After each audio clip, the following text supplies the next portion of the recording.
The world I live in is overflowing with countless dungeons. A cave-type dungeon was created. Another challenge tower-type dungeon was created. This is the vast world of dungeons, and along with the countless hidden treasures within them. However, not everyone can become an adventurer. Only those who have been chosen can become one.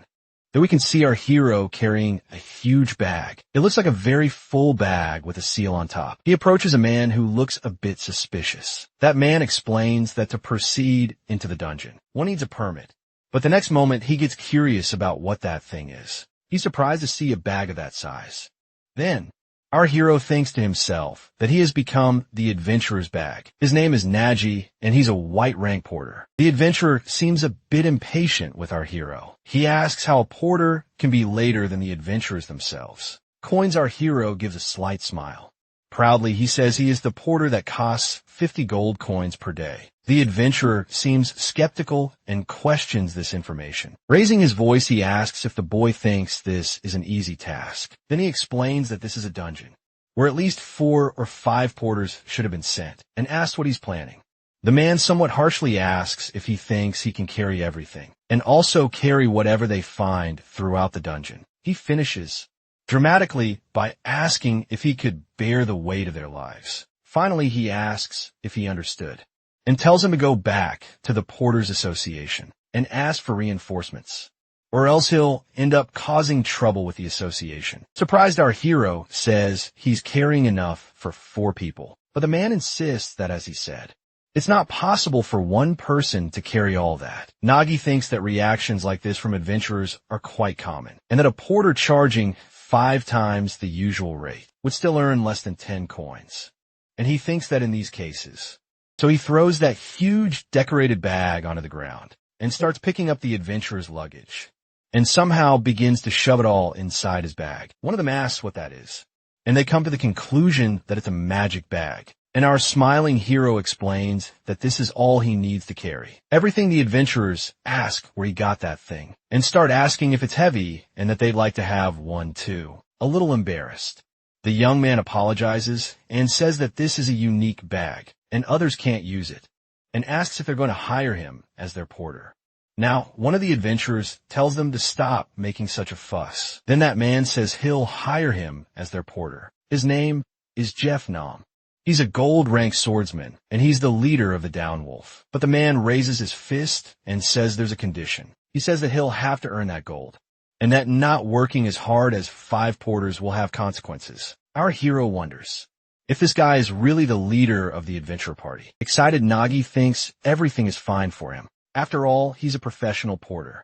Feeling pumped, he believes something big will happen before the end of this dungeon. Then that group of adventurers continues on their way. They enter the dungeon, and our hero decides that he'll make sure everyone is satisfied before the end. The reason he earns much more than the others isn't just because of his skills as a porter. It's because of the overwhelming satisfaction of the adventurers. He works with they proceed through the dark interior of the dungeon, and adventurers who conquer dungeons face countless dangers. And at that moment, it looks like one of them is about to face one. Our hero thinks that traps could spring at any time, not to mention enemies that might ambush them. One of them starts moving forward, but the group of adventurers seems ready for combat. Their leader points at the creatures, saying they're coming. A fierce battle breaks out across the area. Jeff Nam faces his opponent with courage. Conquering a dungeon is full of countless variables, and that ends up bringing everyone considerable stress. As a result, one of the men says he got scolded because of the other guy, and a small argument breaks out. While our hero thinks that's exactly why he became a porter, specialized in this niche market, and he seems even more excited by the situation. Then he gets the adventurer's attention by reaching into his huge bag. He says they must be starving after working nonstop, and adds that he brought them some snack. The men are stunned by what they're seeing, and they start drooling, wondering what it is they're impressed by. The smell, too. They ask what it is and are shocked by all the food.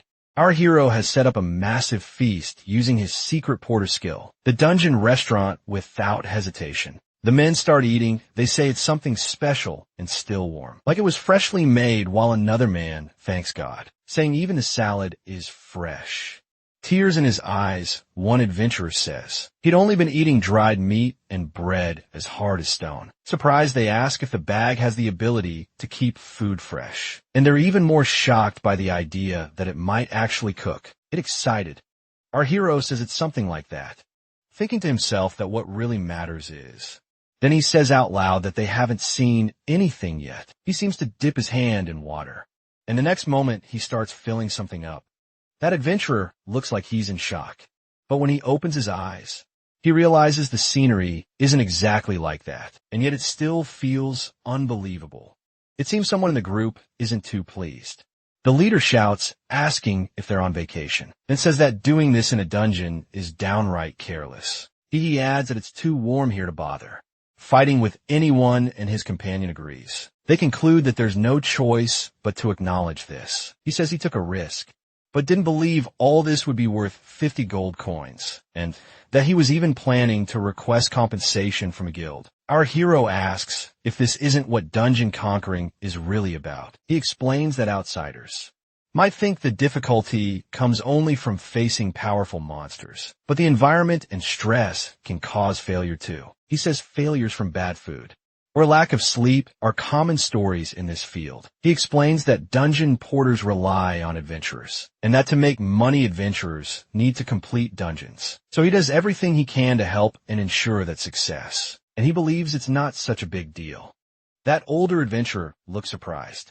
He says that calling this not a big deal is almost cute, and that they rarely get even a third of this treatment. Outside of a dungeon, in fact. He's never experienced it before. He says that after receiving all this care, he feels recharged, and that he feels like he can handle any enemy waiting for them. So he tells our hero not to worry about the dungeon's conclusion, but 90 seems a bit embarrassed asking about the man's clothes. Then moving forward, our hero thinks that conquering a dungeon is a smooth process, while another battle begins. He realizes that considering how skilled the group is, dealing with the monsters is easy. But the problem lies with the boss monster, as bosses always come with a bunch of unpredictable variables, saying it's cunning. He orders the group not to give the creature any space, and to keep pressuring it with attacks. The monster in turn roars and prepares to strike. It tries to hit one of the adventurers, who dodges skillfully. Then he counterattacks, firing bolts from his crossbow. He hits the creature's leg dead on using his spiderweb skill. The monster seems to feel the attack and charges at the adventurers, unleashing a powerful blow at them. But the group is alert and defends with their shield. The monster doesn't seem pleased and begins preparing a breath attack, but the group is ready for it. Jeff Nan seems to sense the danger of the situation. He realizes that this time the boss is a B-rank monster. A Zark and Lizard. He thinks that, judging by the adventurer's skills, the success rate is over 80%. But the 20% chance of failure can't be ignored. And the failure of the adventuring party means the death of the porter. And that is not an option. So grabbing something from his bag, wondering what he should grab, and finally seems to find what he's looking for. He knows the group's attack power is enough. So creating a small opening might be enough to settle things. Thinking it's a waste to use such an expensive smoke mushroom, our hero believes that, no matter how unpredictable the monster's attacks are, he can aim at the moment it goes after an adventurer. The creature just watches the object approaching. It hits squarely, releasing a thick cloud of smoke. The creature seems to feel the impact of the attack. Group leader yells out for the porter. Finally, our hero raises a flare and says that now is the moment. Jeff Nan seems quite satisfied with the situation, already rushing the creature. He says he got the message. He begins climbing up the monster's back, while it is still in a defensive state, preparing to deliver a powerful blow. The monster only seems to notice this at the last second. Finally bringing it down, he looks down at it with a satisfied expression. Then he tells everyone it was a great job and to grab the spoils. Nagi thinks the dungeon clear ended smoothly. In the end, that feeling of excitement only lasted for a brief moment, because right after the mood shifted, and the reason was that the rewards were really bad. He knows that for a B-rank monster, there should have been at least 20 magic stones, but only 5 dropped and the rest was just trash to make things worse. Most of the dungeon was made up of common monsters like goblins. So in other words, and on top of that, They had to split those few rewards between the four of them. So our hero thinks that maybe because of that, the joy of clearing the dungeon vanished and the mood turned tense. And the party members start arguing over how to divide the reward. Even splitting that tiny reward becomes a bit delicate, but then excited again. They come to a conclusion that this is adventurer's business, and it doesn't concern him, since the porter has a fixed payment and doesn't care how much they earn. He decides that before things get any worse, now is the moment to wrap everything up and with 2 bottles in hand, and adds by asking if they must be thirsty, offering a drink. The group looks at our hero standing beside the defeated monster. He says that finding him in this dungeon might have been the biggest treasure they got. And our hero laughs, saying he's just flattering him today. And he adds that he only gave a little help with his Mada skills, saying the more he sees, the more amazed he gets. He explains that Niji pulls endless wonders out of that bag, and maybe that bag holds more than the dungeon itself. He's the porter who charges 50 gold coins, and just like the captain said, the greatest treasure in this dungeon was finding this porter. Then the group starts to seem a bit suspicious. Our hero wonders why the mood seems to be taking such a weird turn. Then something hits the bottle of liquor straight on. Shattering it, he turns around. Shocked, he yells out, asking what that was, just as another bolt comes flying his way. But he manages to dodge it at the last second. Then our hero ends up falling to the ground and asks what the hell he's doing. That older adventurer says it was clearly a mistake, and that he was trying to finish this without any pain. He tells him to think about it, that an adventurer's job is to risk their life, and the reward can't be something served on a silver platter. One of them says not to hold a grudge, explaining that they're in a complicated situation with their payments, and asks honestly. Our hero starts getting up thinking. So this is how it is, that the job of a dungeon porter often ends in death halfway through. And even if he dies, they could say he was killed by a goblin, and no one would find it strange. No matter how hard he tries, he's always treated like a tool. Then the expressions of those who once appreciated his dedication instantly turned into the expressions of people looking for loot. But in the end, he's not even shocked or shaken. This is something that happens all the time in this world. He thinks that in a world where your job is decided by birth, the bag skill, and he gathered the scornful looks of people who looked down on him. They told him that with that kind of skill, he couldn't register as an adventurer, and that his job should be as a porter. And that if he really wanted to join dungeon expeditions, he should register as a dungeon porter. So he thinks the world decided he couldn't be an adventurer and labeled him as a porter, adding that he should give everything up and then die. Then that man leaps at him with his weapon, calling him a stupid bag-carrying porter, and our hero gets ready to fight, thinking about his decision. Quickly, our hero reaches into his magical bag. That adventurer attacks mercilessly, but he blocks it at the last moment. The man is stunned, asking if he really blocked the attack. Then our hero plants his foot firmly on the ground. Another older adventurer looks shocked at our boy, who this time pulls out some kind of axe from his bag and hurls it at the bearded man, striking his crossbow directly. The group of adventurers is stunned to see the weapon break, and their leader asks how that's even possible. They wonder if one of their teammates just got taken out. Jeff Nam is furious about it. At that moment, our hero grabs a third item from his bag, and with one motion, he throws all the liquid over his attackers. They scream that it's hot. Then our boy appears through the smoke, wielding 2 weapons focused on his enemies. With a single blow, he splits one guy's shield in half, which leaves the man clearly terrified. Then he lands a direct hit on him, launching him backward from the impact. Finally, our boy looks at what's left of the group, who now seem a bit nervous about the situation. The leader can't believe what he's seeing, thinking that he just took down 3 adventurers with his bare hands. He wonders how that's even possible, since that kid is just a white rank. He questions who that boy is, and looking at our hero, he asks you. Smiling excitedly, he says he's a dungeon porter. Sometime later, the group of adventurers is tied up outside the dungeon. That's when our hero seems to notice something. A cart approaches that location. Someone gets off the cart. The girl asks if he's the registered porter, and says she heard about a crime inside the dungeon, so she came to investigate. Her name is Petra, an inspector. Looking a bit confused, she asks what exactly all this is. The sound starts coming from inside his magic bag. The bag plays back the moment. They were saying she was too flashy for a porter and telling him to shut up because they were going to kill him. Petra is surprised by this and says it's fascinating. The girl realizes it's a recorder disguised as a bag and comments that the design is kind of bad. But Nike says it's actually a bag that also records audio. Petra says that either way, she understands now that he was betrayed and they try to kill him, and that this is enough evidence. But she says she's curious how a porter like him managed to handle multiple adventurers. She adds that it looks like they've been poisoned with smoke mushroom. And smiling, our hero asks if she knows about smoke mushrooms. The girl says she knows enough to say that you're not supposed to eat them. And if you do, you'll end up with a bunch of physical issues on top of that red face. So he explains that to make things simple, they ate some supplies that had mushrooms in them.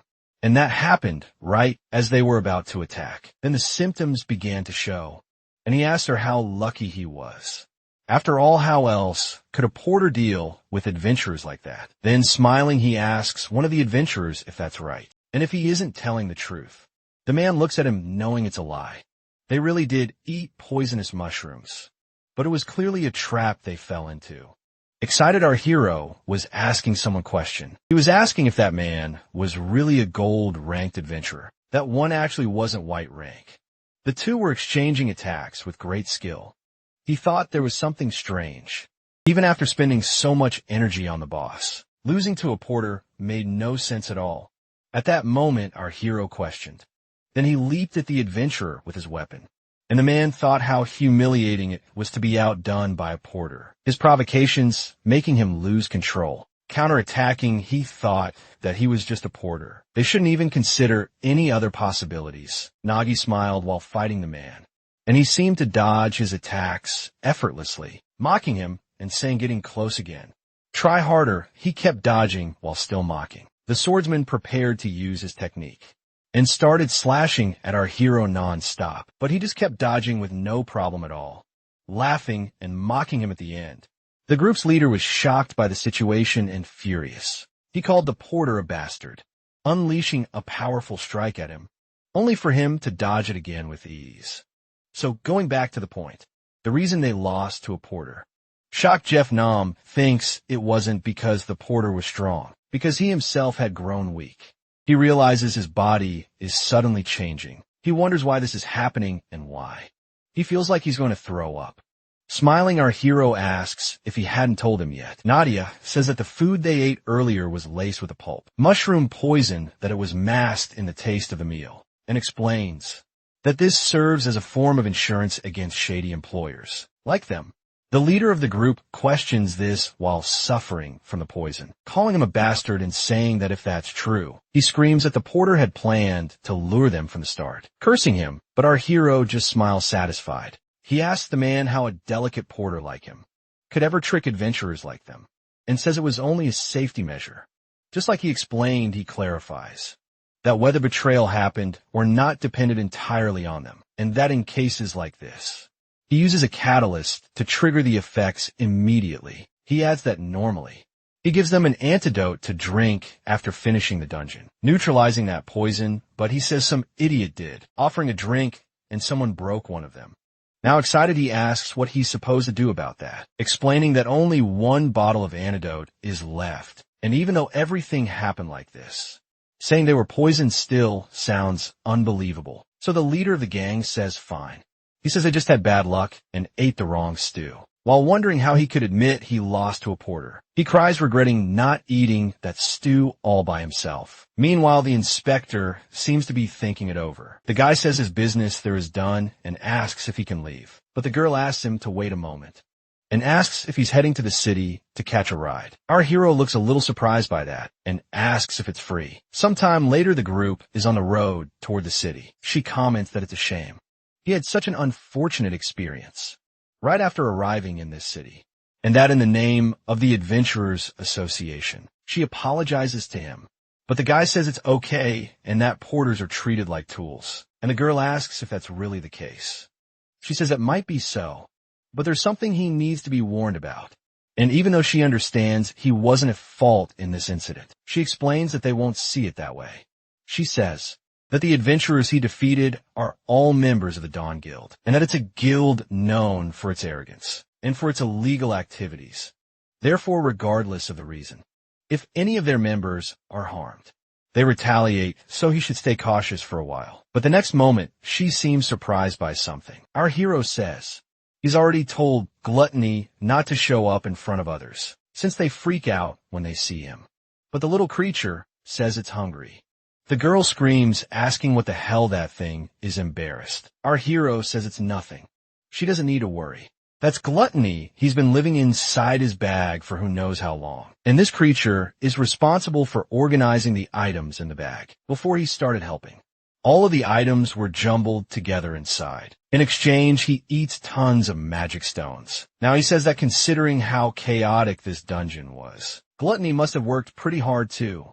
But more than that, he gets to keep all the dungeon loot. He thinks it normally should have been split among the 4 adventurers, and asks if it actually eats the stones.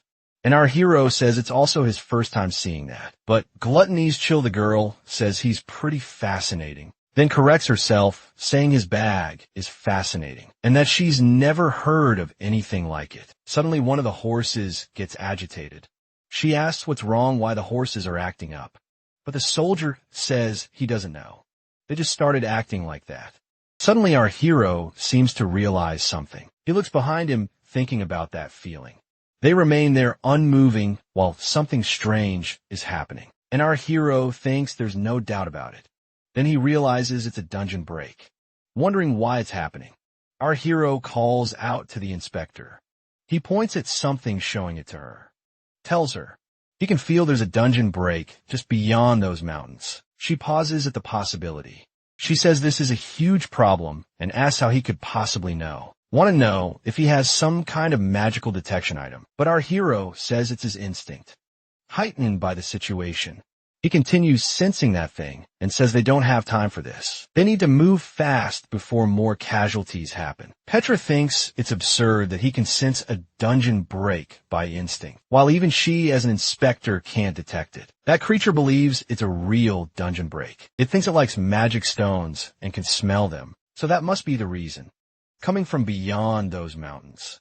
And it ends by saying it's absolutely certain of it. The girl says she understands and that they'll go check it out. When a dungeon exists for a long time, it can experience a catastrophic event known as a dungeon break, during which the monsters inside go berserk and start pouring out of it, massacring everyone in their path.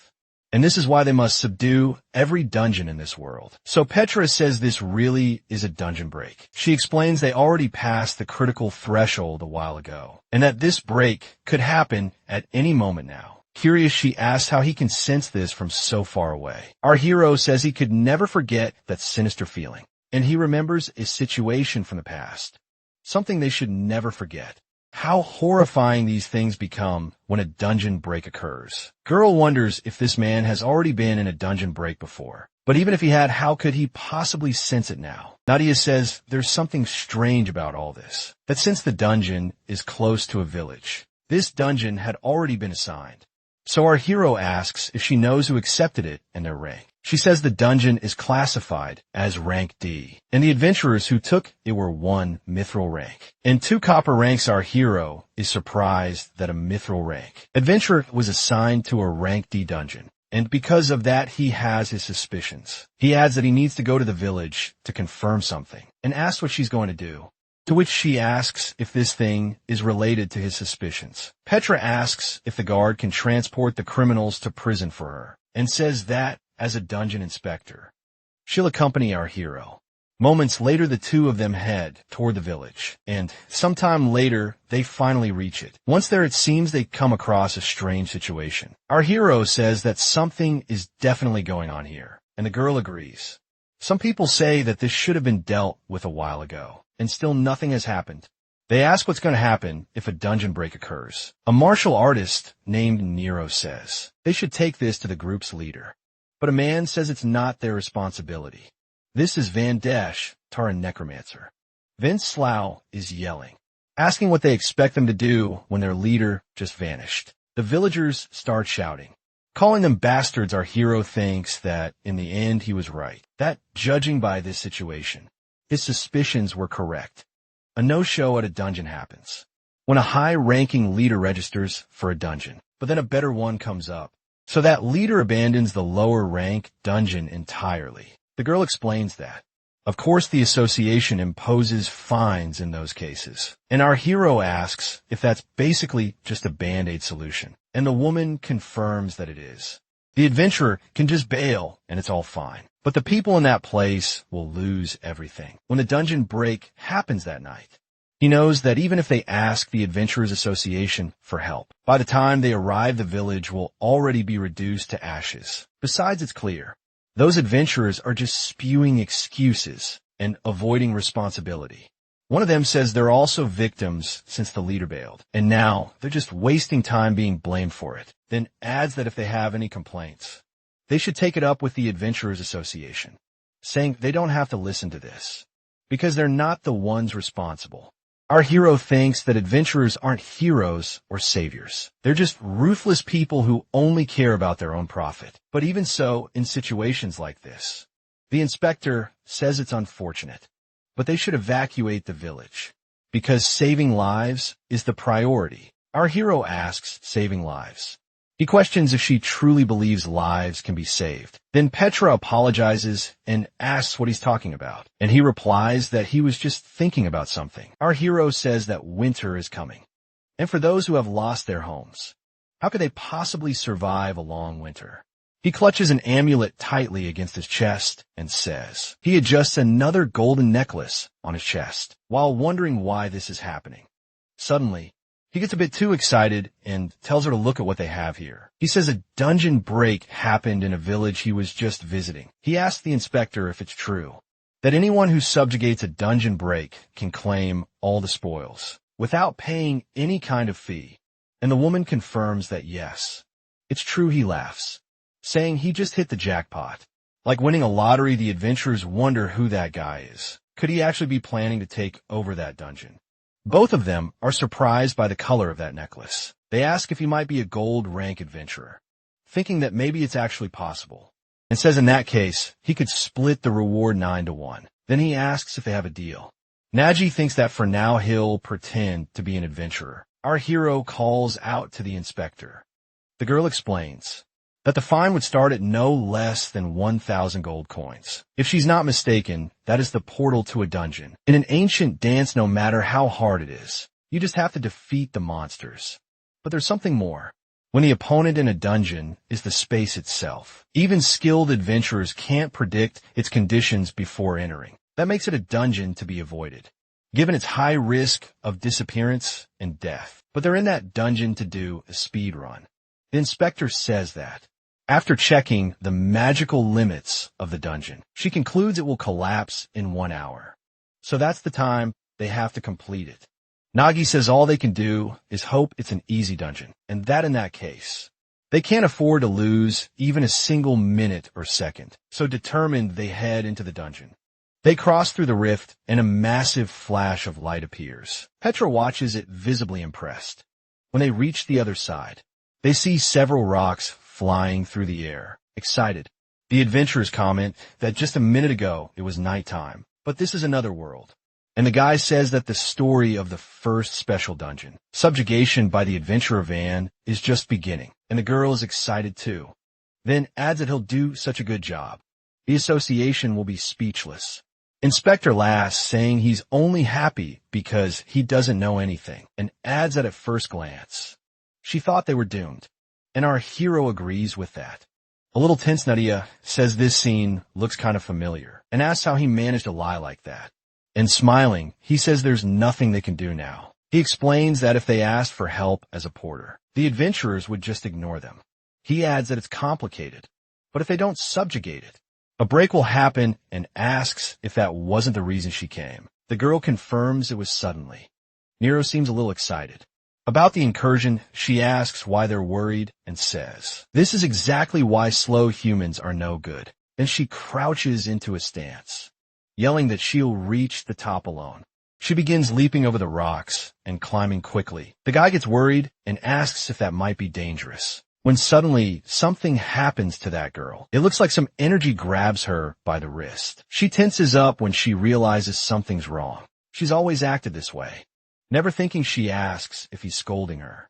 In the end, Petra says it's all right and that when entering a dungeon like this, the first thing they need to do is check for curses, while they wonder why they're chained up. The girl explains it seems to be the curse of the place, that they're connected by chains.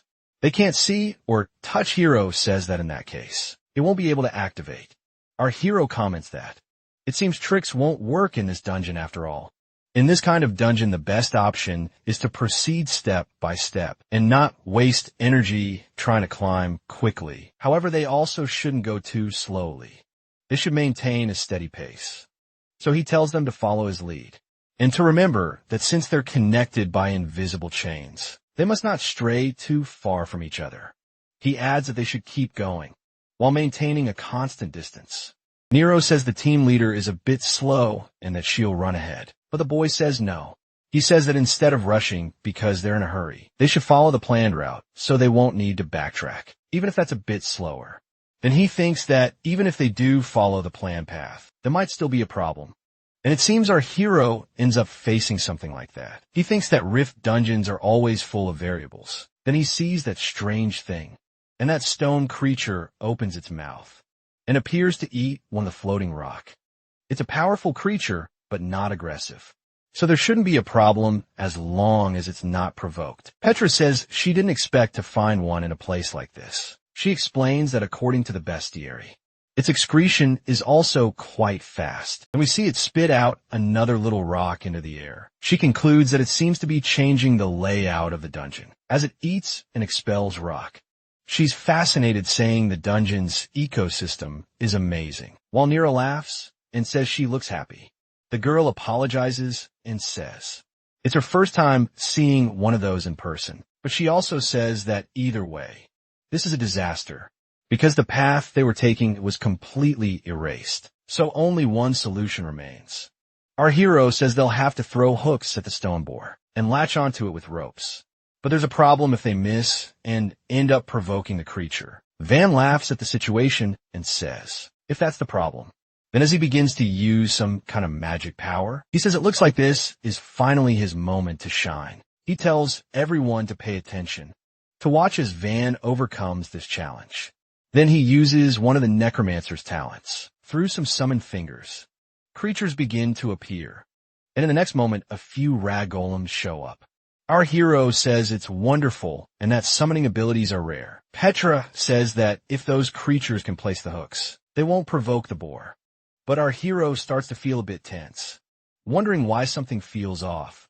Those creatures seem to begin trembling a little, when suddenly one of their heads turns sideways. He starts to realize something's wrong with the way those creatures are moving. Nero says this was famous back at the training camp. He was known for not maintaining his summons, and they'd end up exploding. She tells him to shut up and says, controlling summons is like moving your left and right hand separately while looking in a mirror.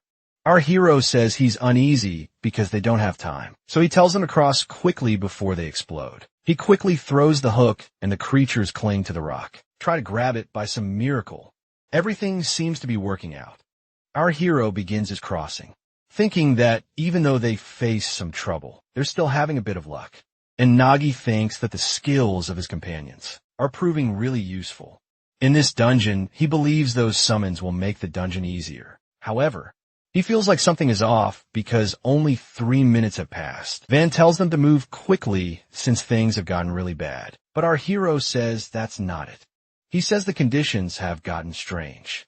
The boy does his best but apologizes, saying he's about to explode.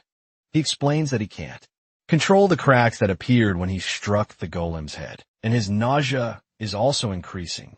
He won't be able to hold out. The surface of those creatures starts to crack. Then suddenly they begin to explode, and a massive explosion happens next to that stone pig. The creature seems to have felt the blast and looks a bit irritated. The grappling hook comes loose, having nothing to anchor to, and the group of adventurers ends up being launched into the air. Our hero shouts that they're doomed. He orders them to grab onto anything they can. He thinks that if they fall all the way back to the starting point now, they'll never reach the top, and that they need to mitigate this damage somehow. So he uses a secret technique from the Porter style. At the last moment, he manages to secure everyone's safety in his bag. Our hero asks if everyone is okay. Petra says yes and thanks. The Porter then quickly corrects herself, calling him an adventurer.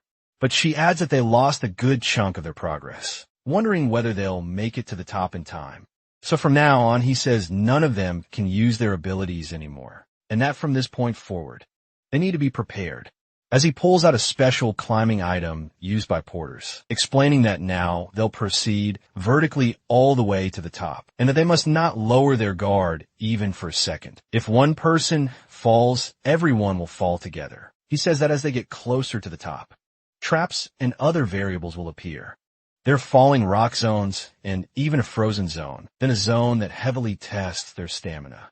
In the next moment, the girl calls for help, while the boy asks how much farther they need to go. Our hero says they're almost there, so please just hold on a bit longer.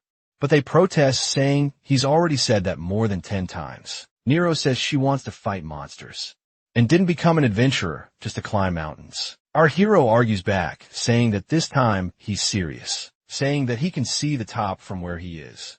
Excited, the adventurers cheer at finally encountering a monster. And Van says he'll finally have his first official battle. The girl says she'll defeat the monster and prove something to those who ranked her as bronze, while Van supports her, suggesting they didn't receive fair treatment. Our hero seems to realize something, and by analyzing their physical abilities and the talents they've shown so far, he deduces that they shouldn't be bronze rank, and that maybe they were given bronze rank because one of them is from a necromancer bloodline, or because beastmen have been slaves for a long time. Then the inspector asks them to wait a moment and says that something seems off up there. She says the boss at the top is a serpent dragon, but these monsters aren't originally made of stone, because if a serpent dragon is purple, there's no other explanation unless it's already dead. It looks like that creature opens its eyes. Our hero is shocked and asks what she just said. A sword seems to pierce through the creature, and it looks like the owner of that sword is still there. A man is resting, leaning against the creature. He wonders what all the commotion is about, and he seems to notice something from up above. The man watches them from up there, but something rushes past our hero in an instant, and that man appears quickly beside all of them. He looks at our hero standing beside him. On his chest, there's a different insignia, and our hero wonders if it's a rank, thinking that this can only mean one thing, that this incident must not be a dungeon no-show. So the man finally says this is problematic. Our hero thinks there are many people like this who act with a specific goal. Then the man says there's no need to complicate things, and that it's been decided. Those 4 died during the dungeon subjugation, and that LED to the dungeon break. In this world, people register with the Adventurers Guild and receive a rank appropriate to their power.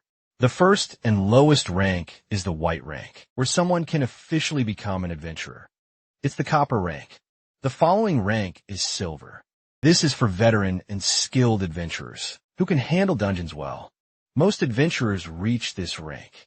The next rank is gold, platinum, and mithril, and people refer to adventurers who reach those ranks as beyond human capability. Only those who transcend human common sense can achieve such ranks. And right there, surrounded by the group, is a mithril-ranked adventurer.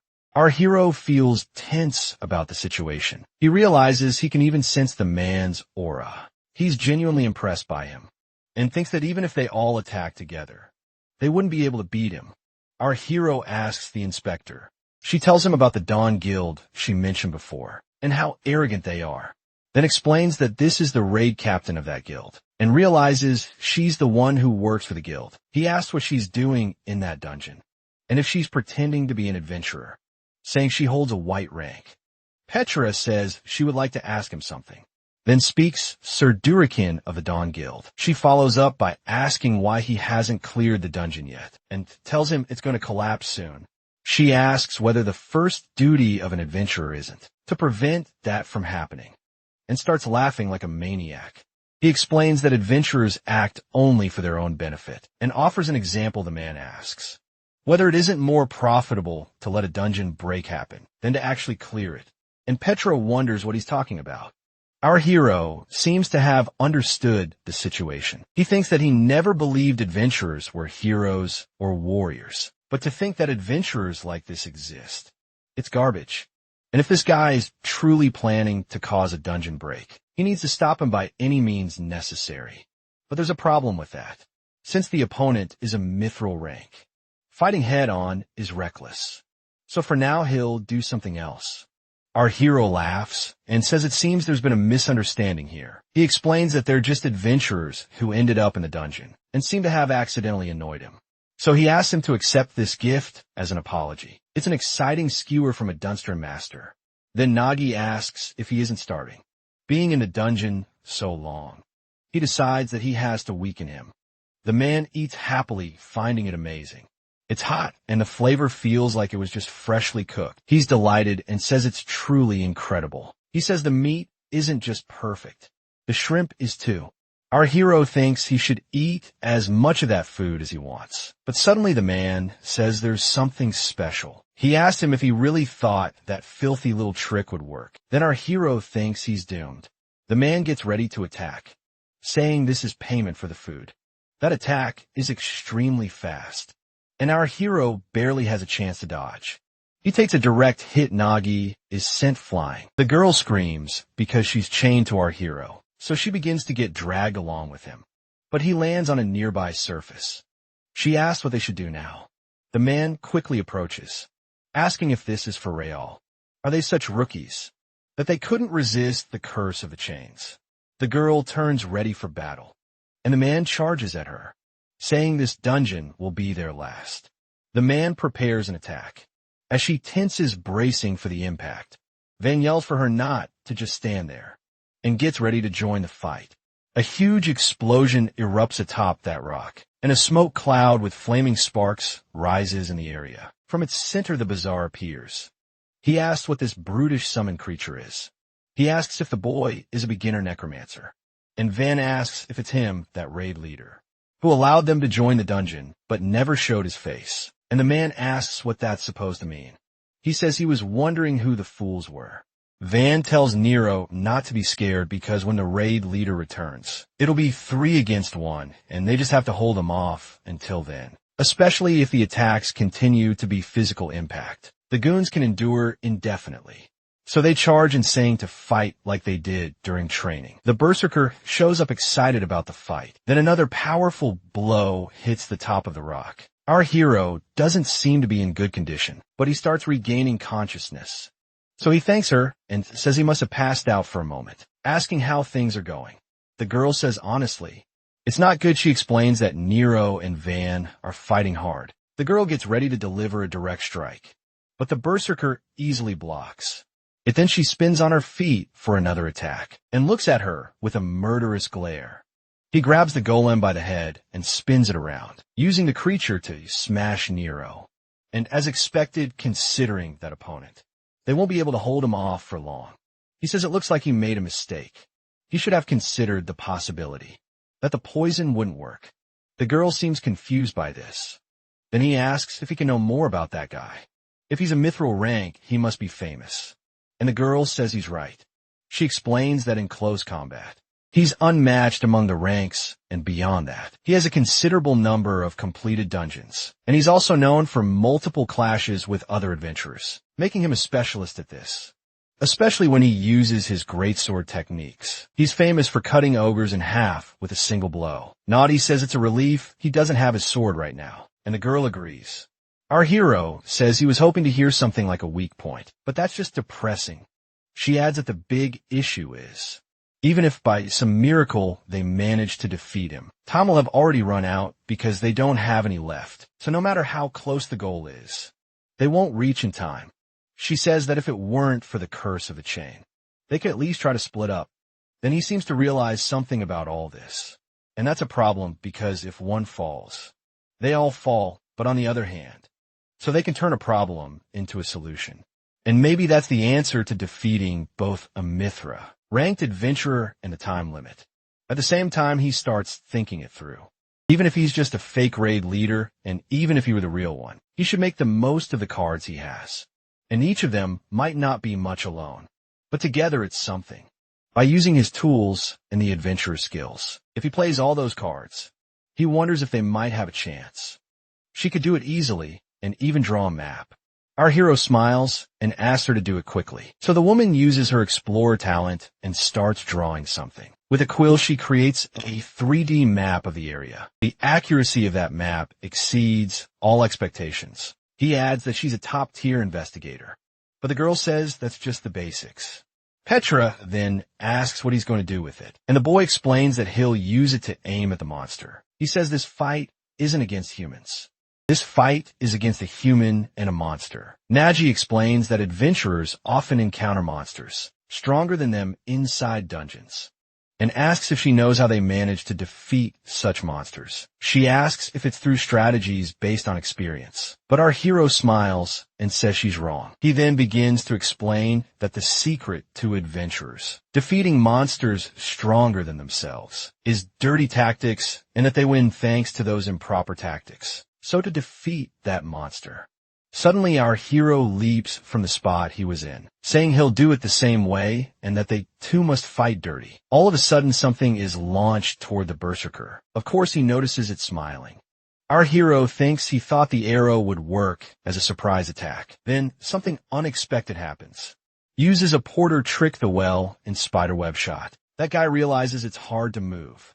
And at that moment, our hero appears in front of him smiling. The berserker asks if it's going to be a head-on confrontation and thinks he must be feeling confident now. Then, our hero reaches into his bag again and prepares another porter trick. The man looks suspiciously at the attack. When our hero announces the attack, mushroom storm, mushroom barrage, dust and smoke cover the entire area. The berserker doesn't like the fact that the whole area is filled with smoke, and thinks this guy is an annoying opponent. Van seems to be badly injured. Our hero asks if everyone is okay. They say they're managing. So Nadia says that's a relief. He asks if Van can summon more familiars, and he begins inspecting his fingers, which are still regenerating. But it seems 2 fingers are still intact, so he can summon 2 more creatures. Our hero says that's good and might be enough. He tells them to listen closely and says, there's a way to get through this situation. In the next moment, it seems the berserker has broken free from the webs. He says it's such a pain, and that he's never heard of a swordsman fighting like this. He wonders if he grabbed his teammates and ran to another rock, and that this is a meaningless fight. Then suddenly someone appears near him. It seems like that person mutters something incomprehensible. The berserker realizes it's a golem.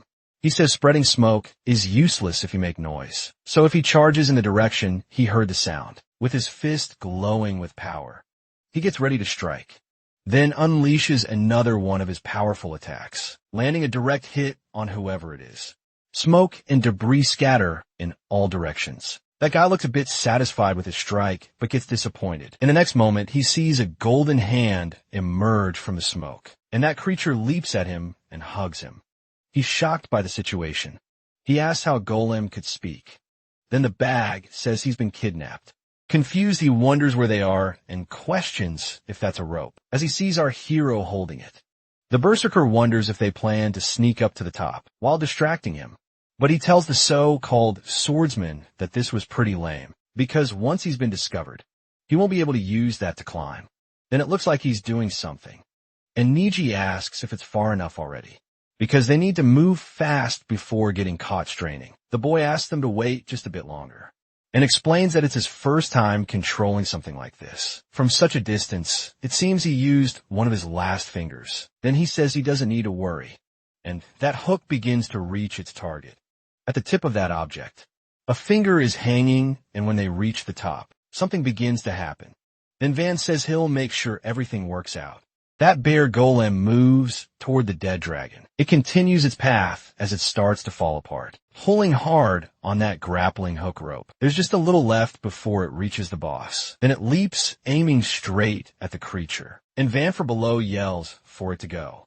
Finally, the hook latches onto the dragon, and that golem starts showing signs that it's going to explode from below. They see the massive explosion and the top area beginning to crack. The berserker can't believe what he's seeing.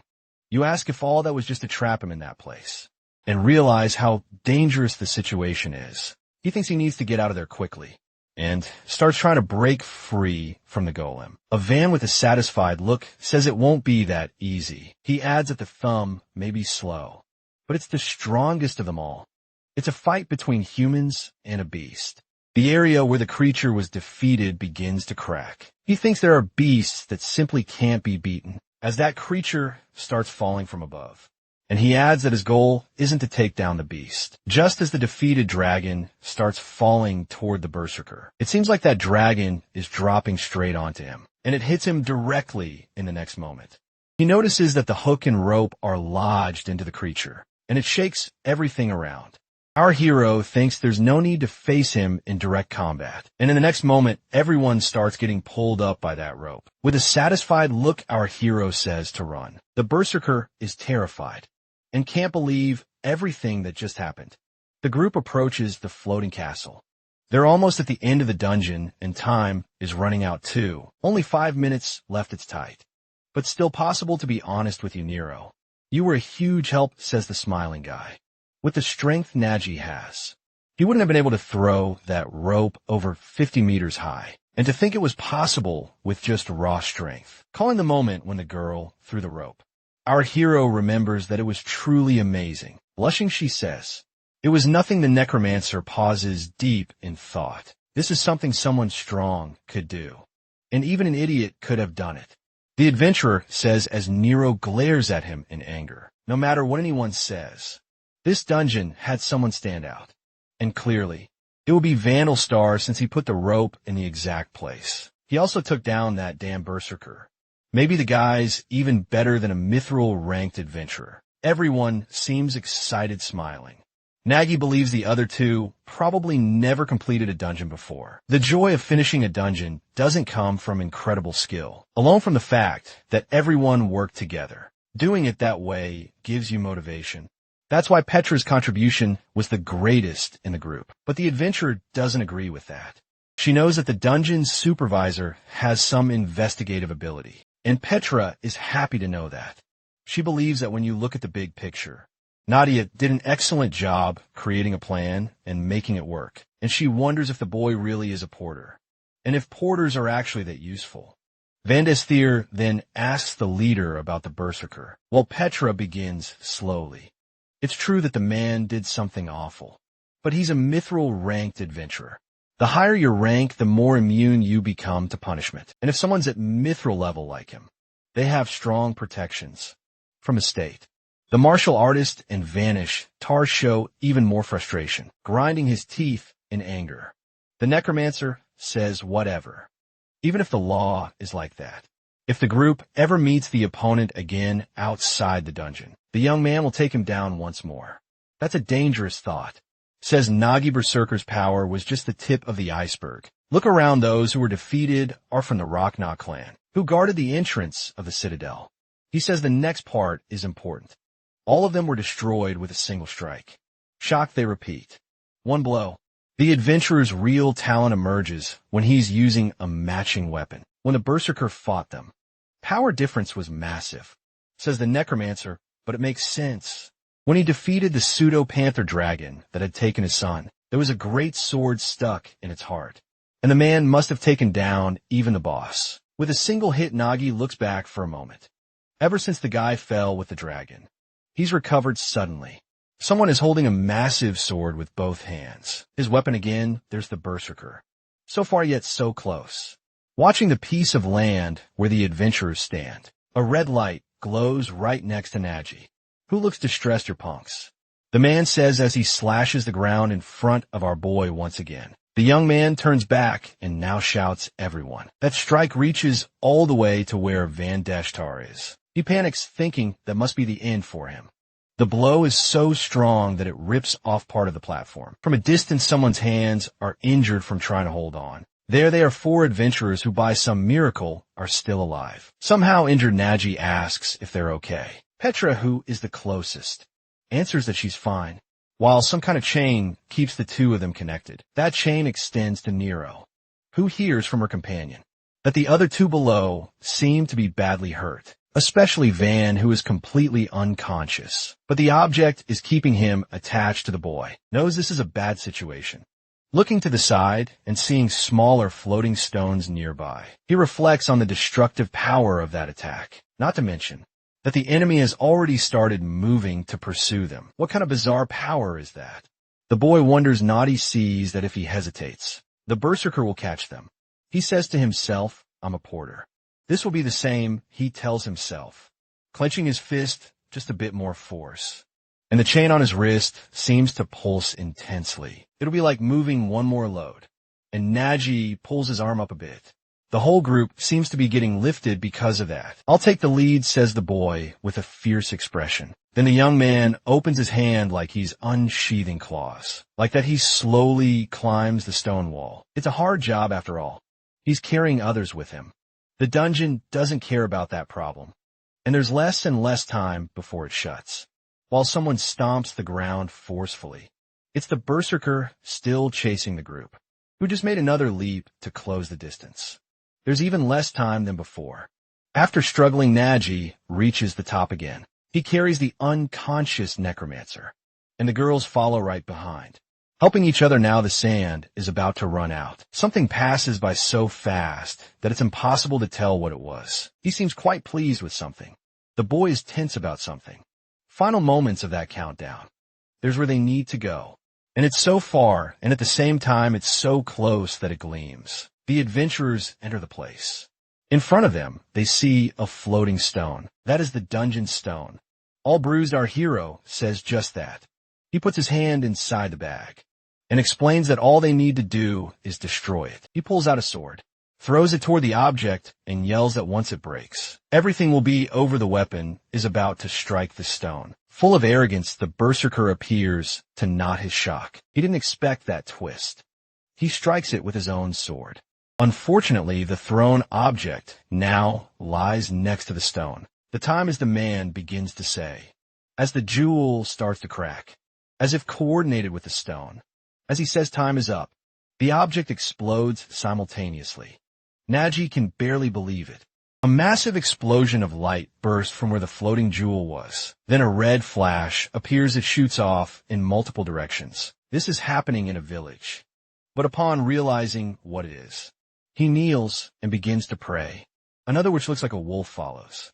Soon after, several others start emerging from what seems to be a portal, and they all look bloodthirsty.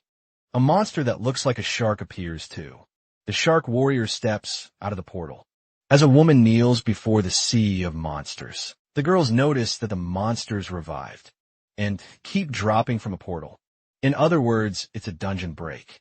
Someone is looking very pleased while holding Nadia by the neck. How magnificent! I never get tired of seeing this. No matter how many times, says the berserker. Our hero realizes from what he just heard that this isn't the first time the man has caused a dungeon break. The man confirms it, explaining that someone like Nagi wouldn't understand. A dungeon that suffers a break will regenerate into a more powerful version, and that means better rewards. All of this over something so small. It's clear the warrior didn't care about the suffering of the people in that city. Mocking his reaction, the berserker repeats. Sarcastically small, he emphasizes that adventurers value good rewards, and adds that he couldn't care less about what happens to those trash people. Typical adventurers aren't heroes or saviors. They're selfish and only care about their own gain. He thinks again while watching a bird in flight. The bird continues flying.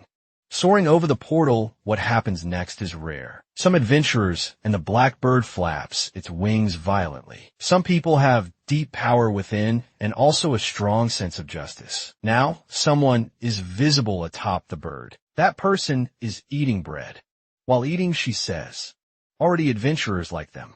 And the woman have a calm gaze. She says her target has been marked.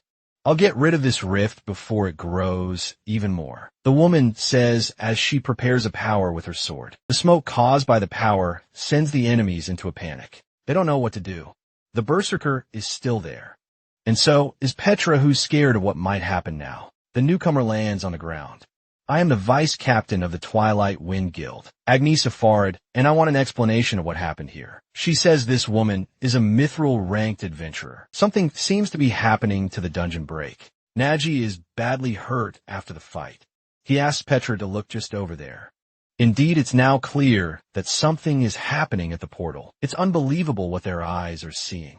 The two observe as the dungeon break is slowly closing, but the berserker doesn't seem happy about it, even if it was a lower-tier dungeon break. The man is impressed that it was closed with a single strike. He thought that guild had been wiped out.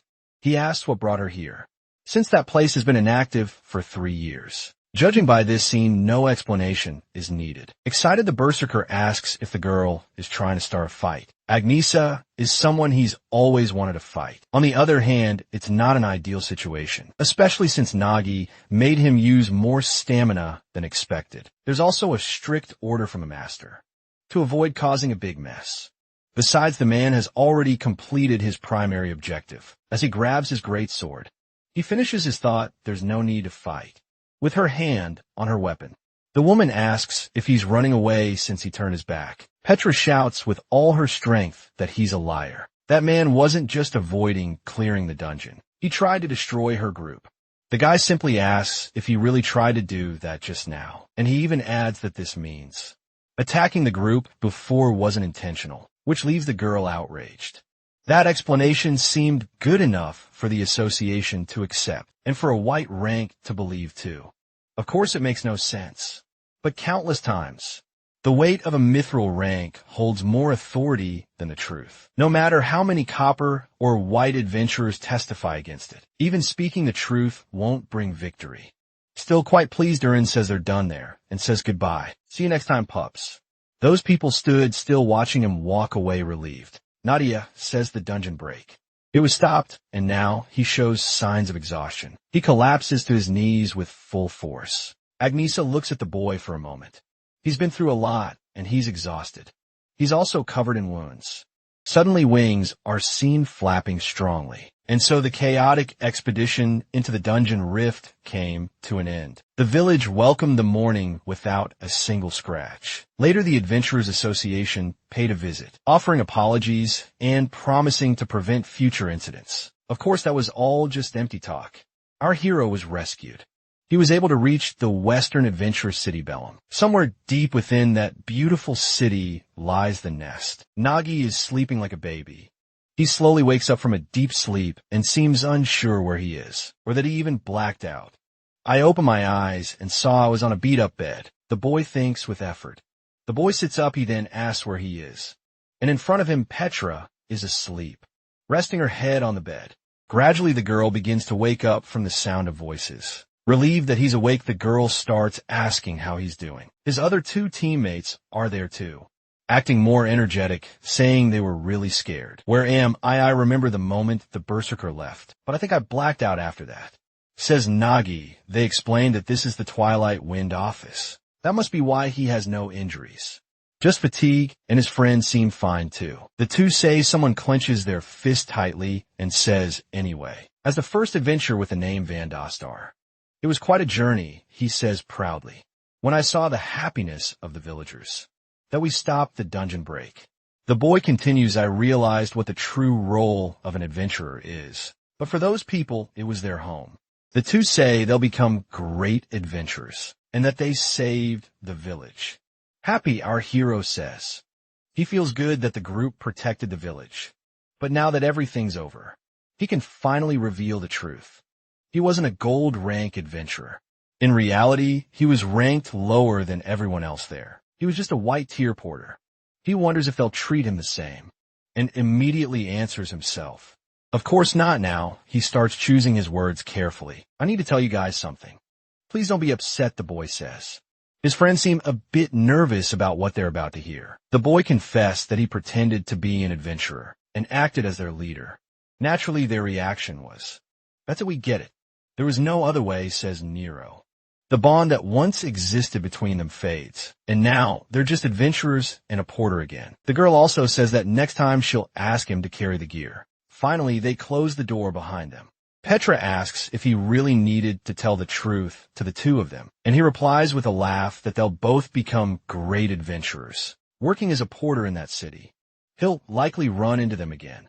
The boy says, it's better they heard it from him than found out some other way. Later on, the girl feels sad for her friend, but he seems resolute it's true. He's still not an adventurer. And in her work as an inspector, she comes across most of them care only about personal gain. They wouldn't hesitate to commit atrocities for it, unlike heroes or warriors. Adventurers live solely for profit, but not our boy, even with nothing to gain. So even if you're not an adventurer, says Petra, taking his hand. She finishes her thought, you're a hero, then suddenly opens them, thinking in shock. There's no way on that.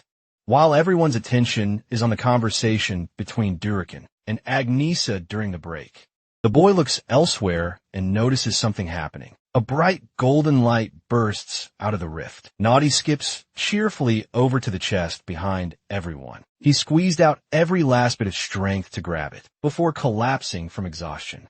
The boy is truly happy to have done that. He took the entire reward for himself 2 times in a row and plans to check it later. Petra wasn't the only one who didn't understand the boy that day. Neither did the other 2. Nero even speaks to her friend. You're saying the leader is a porter. Vindisthar asks the girl if she figured out too. Well, of course. Our hero probably thinks he fooled the duo or that they're idiots. But the porter knows now that they were more innocent than he thought, especially since Nero said she'll keep the secret. Honestly, it's hard to believe Nagi is just a porter after fighting like that. And that whole event became a snowball.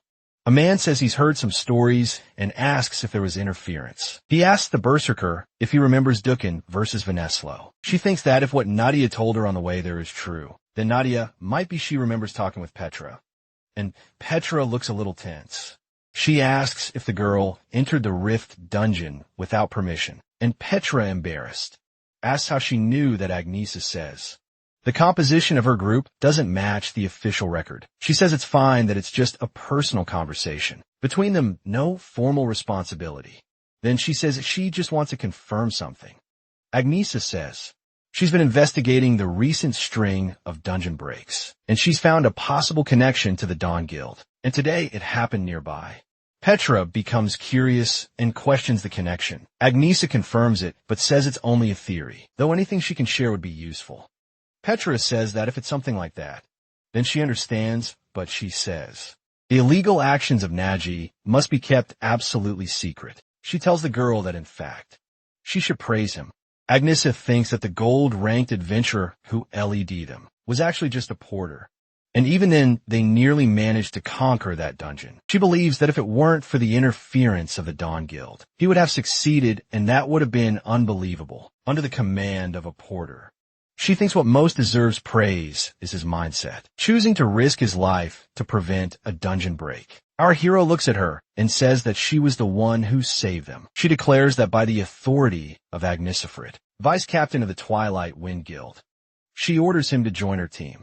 Smiling kindly, our hero says no one thanks her. The Twilight Wind Guild is one of the most prestigious guilds in the city, or at least it used to be, after the guild leader disappeared. It started to decline, and now, after a long time, a guild meeting is taking place. A girl says she's against it, and that no matter how desperate their guild is. Nine's also a gold rank.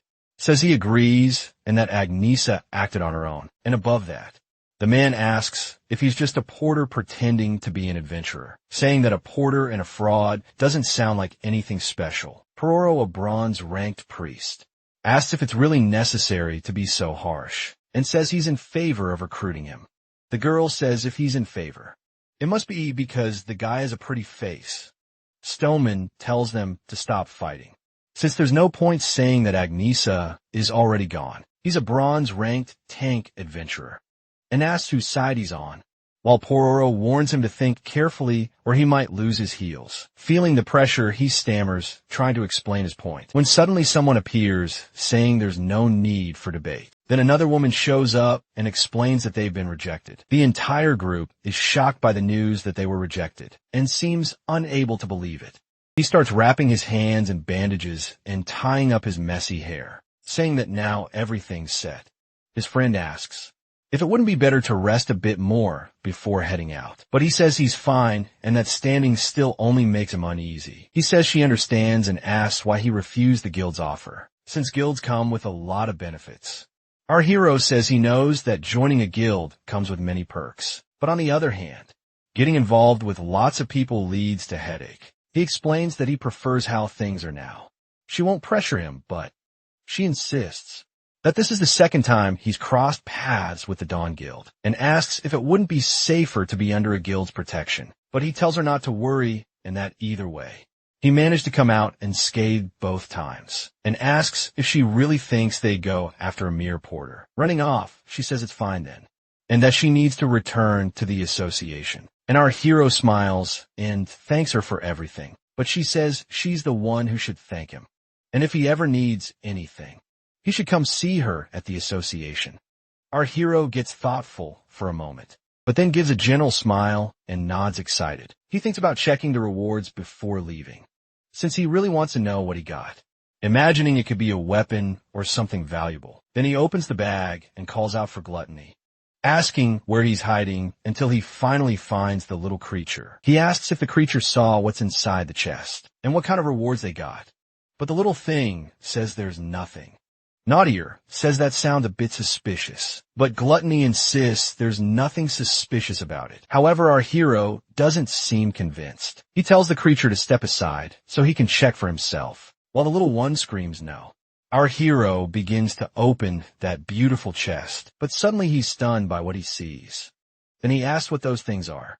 He wonders if those creatures are the offspring of some kind of being, but he is more interested in understanding why they are. Inside that chest, he questions Gluttony about what is happening and what happened to the reward. Gluttony looks a little tense.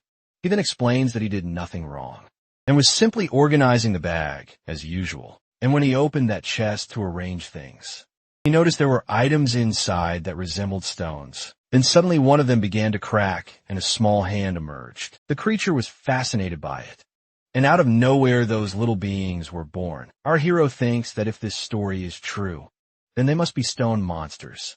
He assumes that some people with the talent to tame creatures might want to buy them now that they have hatched. However, they do not seem to be the type of creature a tamer would desire, and that is a problem, because he needed to replenish what he used in the dungeons. So he wonders what he should do with those little beings. Gluttony says they are unfortunate creatures because he heard from them that their parents were exploited by the dragon serpent, and he pleads to be allowed to raise them, promising to take good care of them. Then he decides they might be useful and that they will keep them. For now, he tells the little one to take care of them, but if they start causing trouble, he will have to let them go. Excited, Gluttony says he received permission and adds that they can stay there. Our hero appears slightly tense upon seeing this, suddenly alarmed. He tells them to wait and asks if there are more than just 3. In the next scene, he is already outside the bag tents. He realizes it is complete chaos inside. He sees that the reward from the Rift dungeon was a complete failure, but at least there is still the reward from the cave dungeon. Excited once again, he decides to go exchange those items. He arrives at a trading post. He is selling all his magic stones and monster loot. The elderly man there hands him a money pouch. Satisfied, he says it has been a long time since he earned so much money. So first he will restock his supplies. He buys more smoke mushrooms and finally gets some explosive mushrooms he previously could not afford. He also replenishes his food supply and sharpens his weapons and restocks his flash bombs.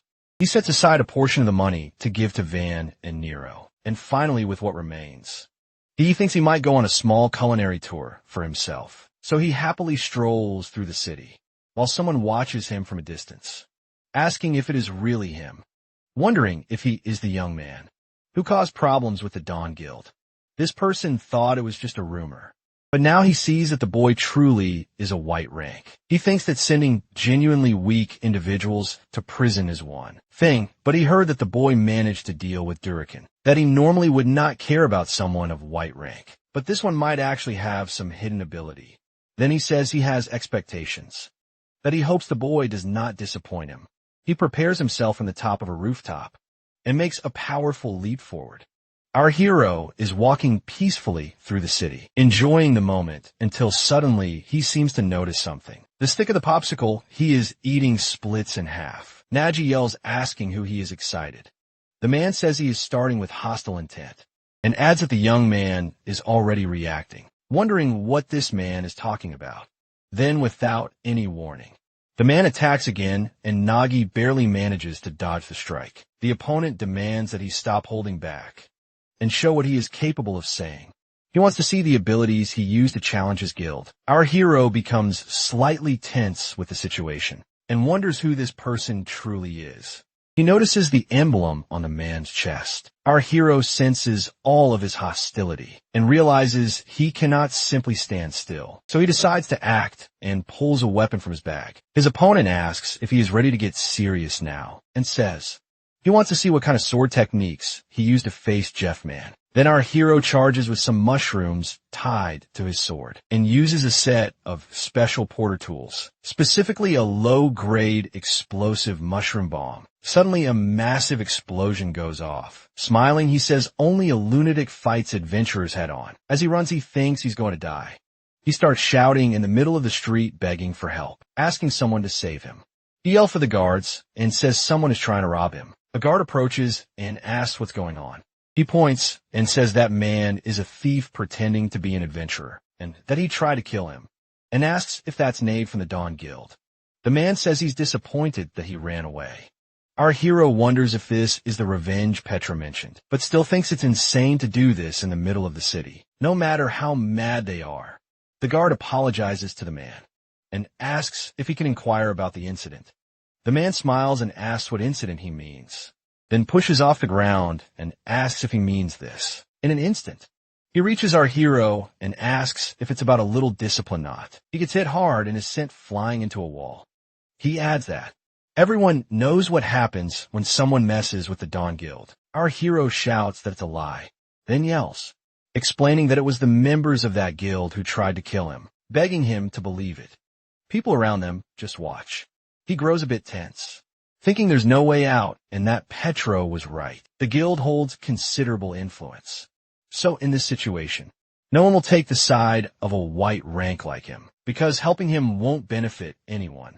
Then someone comments that they heard something like that, but our hero knows it's better for them to side with the Dawn Guild. The guard tells Need he understands the situation and says that in this case, he'll leave everything up to him. The man replies that he's satisfied with that. Smiling, the man asks what he thinks of all this, if he's imagined how things will be, and that there's no one there who will stand by his side. Our hero asks why he's going so far, saying that he already knows the truth, that his guild was the one in the wrong.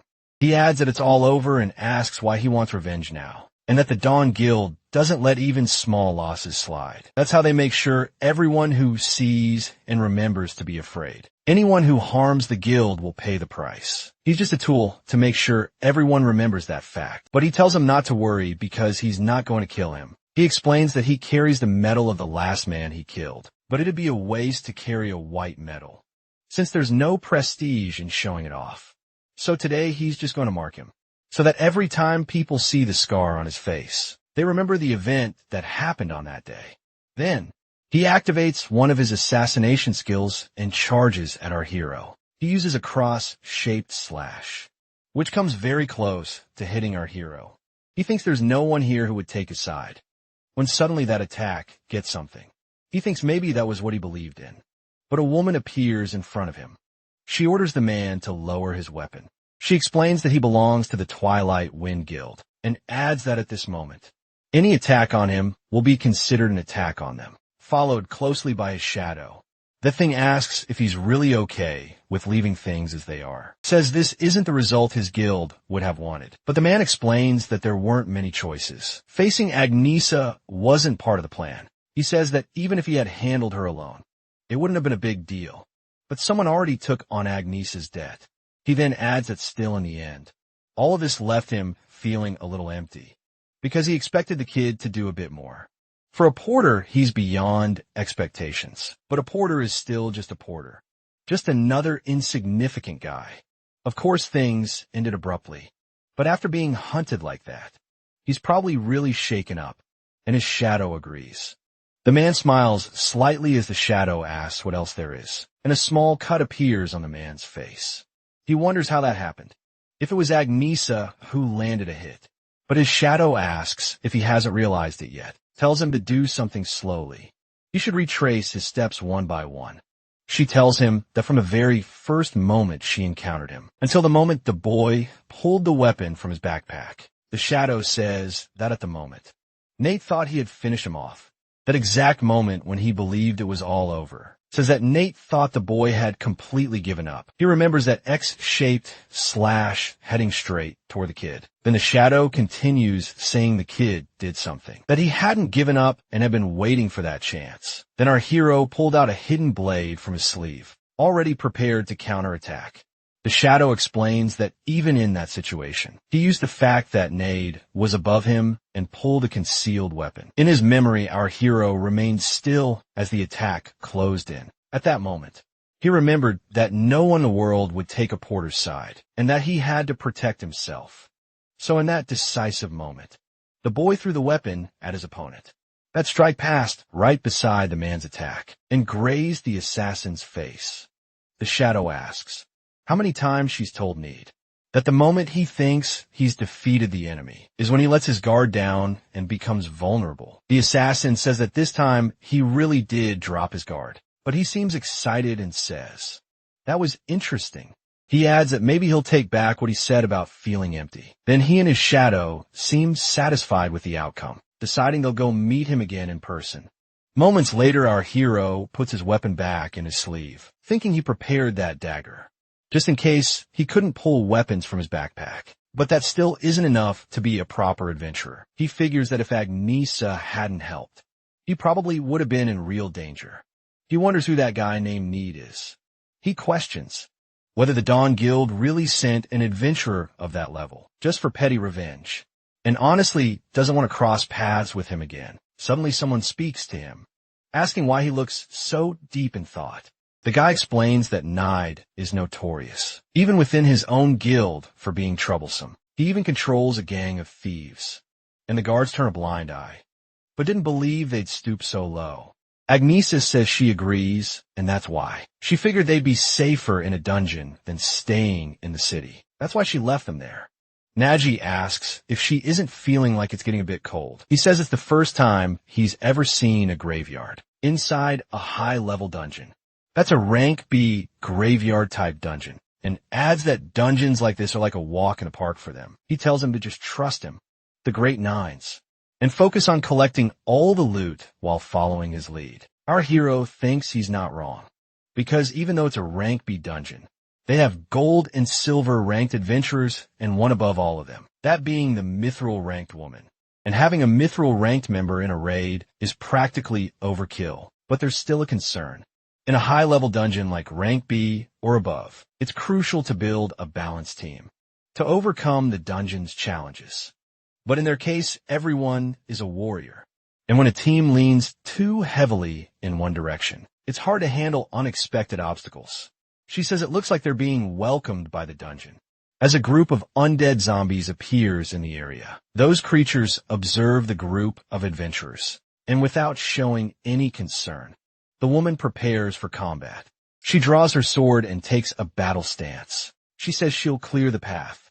Then, with a powerful strike, the undead start getting sliced in half, and more undead rush toward her position. She strikes those creatures again, and once more unleashes a fire yark in front of her. 2 or 3 of the monsters can't withstand the fire attack and begin to burn from it. But then from within the flames, a massive creature emerges. That giant zombie stares at the adventurer and lets out a furious roar. After that, it charges at the adventurer, but she dodges the attack once more, leaving the creature looking like a fool. In the next moment, she's already behind the monster ready to strike. Then she activates a magical swordsman talent called Ignition. The monster just watches, unable to react as she lands her first blow. With a swift move, she hits him from behind, and then unleashes a flurry of flaming attacks on the creature, which has no chance of defending itself. The monster roars, feeling all the wounds and the fire. She uses her magical swordsman skill called blooming flowers. In the middle of the flames, a fiery flower blooms, which then explodes. Our hero says that's mithril, and everyone watches as if they're seeing a blockbuster movie. Naji admits his concerns about the team structure were silly. He says he's seen many adventurers, but never witnessed such a powerful talent before. A talent is an essential trait for an adventurer, allowing them to use special skills tied to their class. Each talent varies greatly in capability. And there's one more thing. The reason adventurers can face powerful monsters, especially at mithril rank, is because they master those talents beyond comprehension. Agnesa says there's no time for hesitation, and that they need to move quickly before those things resurrect. Then she starts running ahead. Resurrection is the big difference between graveyard dungeons and other types of dungeons. The monsters in these dungeons are usually considered weak, compared to dungeons of similar rank. So the monsters you've already defeated will come back to life and relentlessly chase after the adventurers. So if your pace is too slow, you can easily end up surrounded on all sides, making your chances of clearing the dungeon very low. And that's why they usually bring a priest into the group, someone who can perform permanent eradication or use holy water, both of which are crucial but also expensive. That undead creature that had been defeated lets out a furious scream as it resurrects. He comments that he told her this should have brought Pororo, and our hero asks what that's about. He explains that there's a priest in their guild who's like a permanent resident, that they can't afford someone like Pororo. Agnesa tells him to save his complaints for later. She says she'll deal with the enemies in front and asks Stone Monk to slow down the creatures coming from the rear. And to the adventurer Nines, she tells him to just stay back and watch. Maybe cheer for them or something. Our hero asks if Nines isn't going to fight, and the guy looks a little embarrassed. Then he starts talking about his weapon, saying he ended up leaving it behind. Our hero looks incredulous at that, and the guy justifies it by saying it was all rushed. So mistakes happen, Agnesa says that happens all the time, and that he forgets all sorts of things. While his companion remembers the raid where he completely naughty, then pulling out several swords from his bag. He asks if a long sword would do since he's a knight, or maybe a bastard sword. The guy is surprised by this. He quickly approaches our hero and grabs him, head-butting him hard. He calls him an idiot. Then Nines tells him to listen carefully, wondering what's up with this weirdo. Then suddenly Stone Man calls out. He says something's off with the monsters that are following them, points out there are fewer than expected, and that they're moving really slowly. The creatures are walking, but it's like they're stuck in glue. Looks like they have something attached to their feet. She asks if those are tacks. The most dangerous part of this dungeon is being surrounded by resurrected monsters. They could kill them again, but that would slow progress. So he used a porter tool, a trap, to keep them slowed down. He says that's why he placed those tacks along the path as they moved. He says he thought it was a crude tool that wouldn't help much. And they say he's more useful than Nines to the warriors. The spare group runs through the dungeon, while wondering how many more times these guys are going to revive. Frustrated Nine says that if he had his weapon, none of this would be happening. While Agnesa says now's not the time for whining. Someone says they can see the end of the cave. She shouts the signal for Stone Monk to act. Then he activates a shelter-type talent called Stone Shield. Suddenly several rocks rise in front of him, and the creatures get trapped in them. More and more monsters approach, but can't get through. He yells that it's done, so they need to get out quickly. Nines questions what kind of dungeon has a huge lake blocking the path, but our hero says at least there's one thing. A raft waiting for them, so Nines mocks, saying this dungeon sure is considerate. Either way, if they want to keep going. It looks like they have no choice but to take the raft before the zombies get there. Nines says it's a trap, but the raft won't support the weight of all that heavy armor. And Agnesa tells him to take his off since he's not going to fight. The two men obey and remove all their armor, left only in their normal clothes. Agnesa watches the scene, then starts getting tense and yells red-faced. She asks how much more they're going to strip, and Nine says it's to reduce weight. Stone Monk says he's seeing this again.